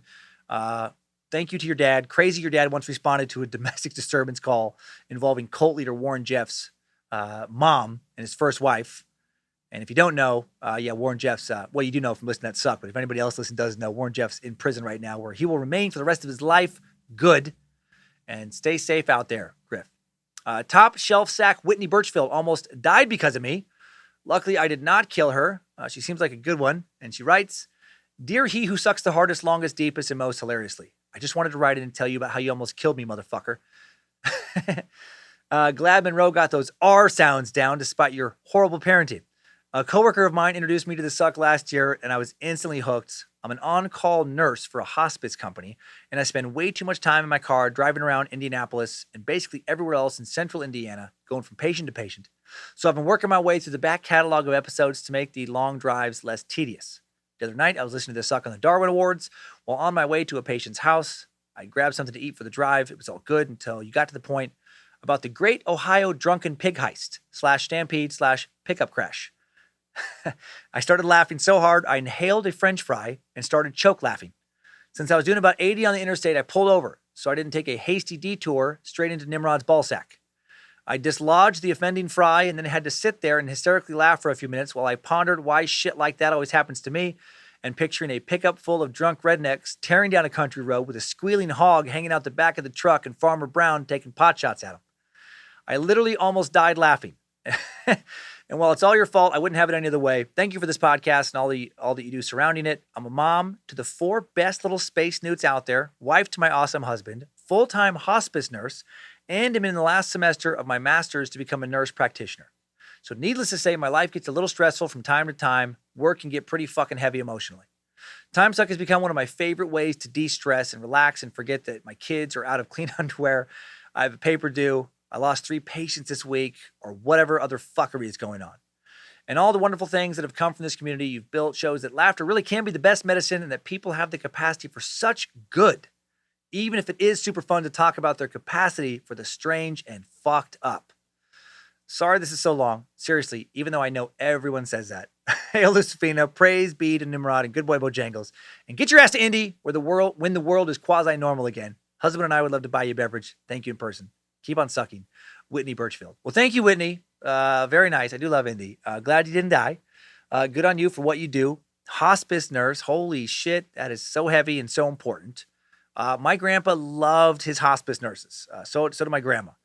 You're like a real life fucking angel to people. And I appreciate the shit out of the service you provide. Good on you. And good on you for getting your nurse practitioner degree. Get ready to blow that bank account up. Glad I can provide some laughs in this crazy fucking world of ours. Hail Nimrod to you. Both hands on the wheel. Unless you're dipping those fries in some ketchup. It's the only real way to eat them. Sad but important message now coming in from concerned sucker Amanda George, who has a very important message to get out there. She writes, Dear Dr. Reverend Suckmaster, MD, PhD, and CDC, Prophet of Nimrod, ear scratcher of our beloved Bojangles, I'm writing to ask you to do a PSA for me. To my fellow suckers whom I love, which is all of you, you beautiful meat sacks, teach your children gun safety. I know what you are thinking. Fuck off. I don't allow guns in my home. My kids are fine. Or maybe fuck off. My kids have been learning gun safety since they were knee-high to a grasshopper. They hunt. They know how to respect a gun. Or maybe I don't know what you are thinking. I mean, I'm not a psychic. I fucking love you, Amanda. This long disclosure cracks me up. Amanda then writes, I am, however, hurting. On December 18th, 2020, my 13-year-old nephew, Kyron, was shot in the head point blank with a pellet gun. Please know that this was a tragic accident, not an act of malicious intent. How, you ask, could being shot point blank be a tragic accident? I have 3 words for you. Stupid teenage boys. He was life-flighted to Children's Mercy, spent the next 10 days in a coma. He has had 3 brain surgeries at this point, is currently fighting an infection in his brain that is drug-resistant from the dirt the pellet had on it. The coin of his life is still in the air almost a month later. We don't know which side it will land on. He was shot because he pressed the gun to his own forehead, told his friend, it's not loaded, shoot me. And so, he did. They thought the gun wasn't loaded. They thought it was just a laugh. They thought it was just a pellet gun, just a toy. They were wrong. Their lives are now forever changed. One of them may still be ended.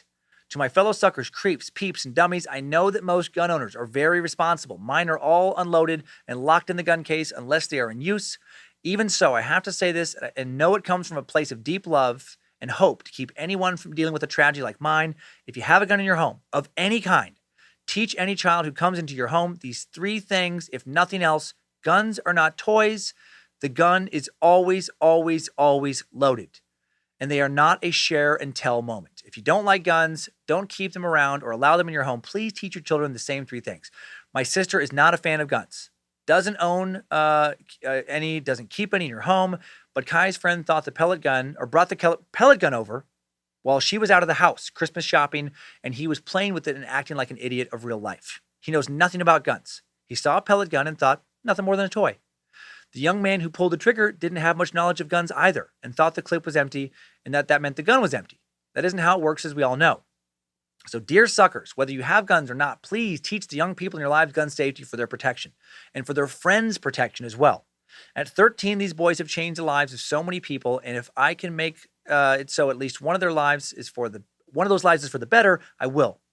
Kai will have to have at least one more brain surgery once he's fought off this infection. Suckmaster, I don't know if you will read this. I hope you do. I hope my nephew survives this.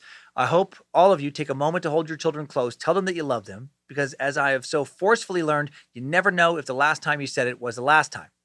Much love, Amanda George. P.S. Not sorry for the long message, but I did try to use easy to pronounce words from one mush mouth to another. Well, thank you, Amanda. Oh, so sorry for the shit you're dealing with.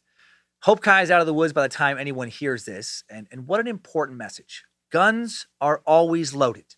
Always fucking loaded. I was raised that way. I've taught my kids Kyler Monroe that. I probably need to remind him now.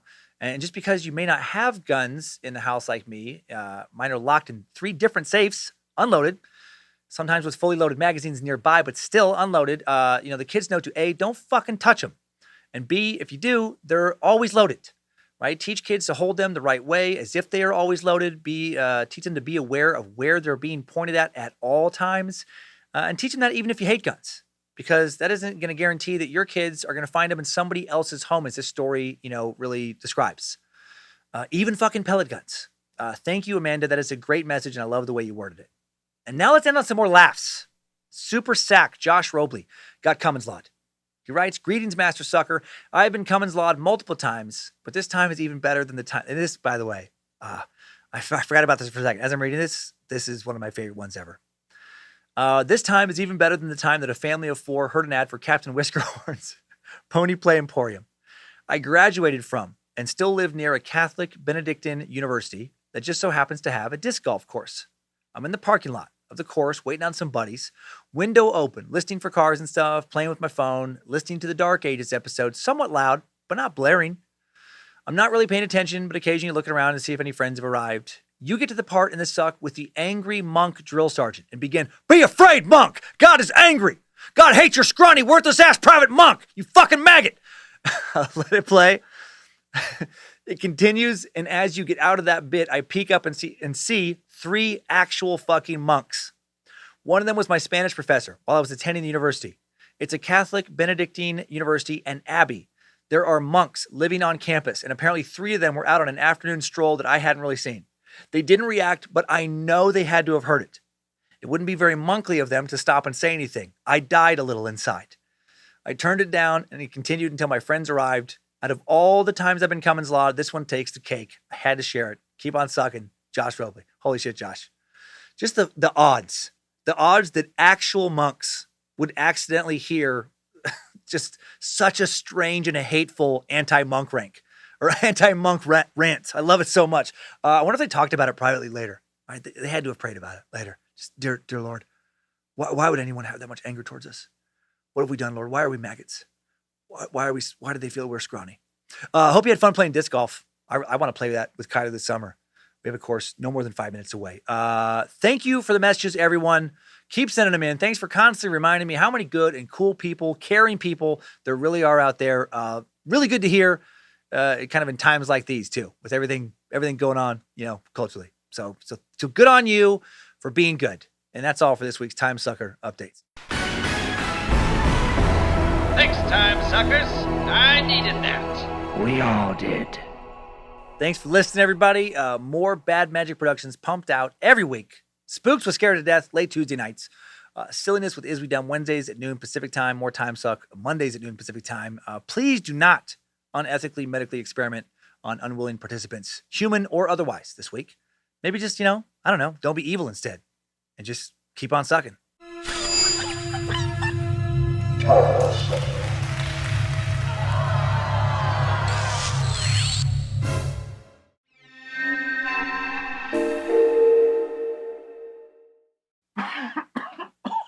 man. So I have the cough. Yeah. My nose hurts. Uh-huh. And my Your penis hurts? Don't even worry about it. okay. You got bad case. You got a bad case of sick guy stuff. It's very Sick- common. You got a sick guy stuff virus. Okay. And what I want you to do is I want you to take probiotic cleaning solution. I want you to drink all this. Okay. And I want you to spray all this in your butthole so I don't have to amputate it. Lysol. It disinfects it. It's the quickest way to get it into your body.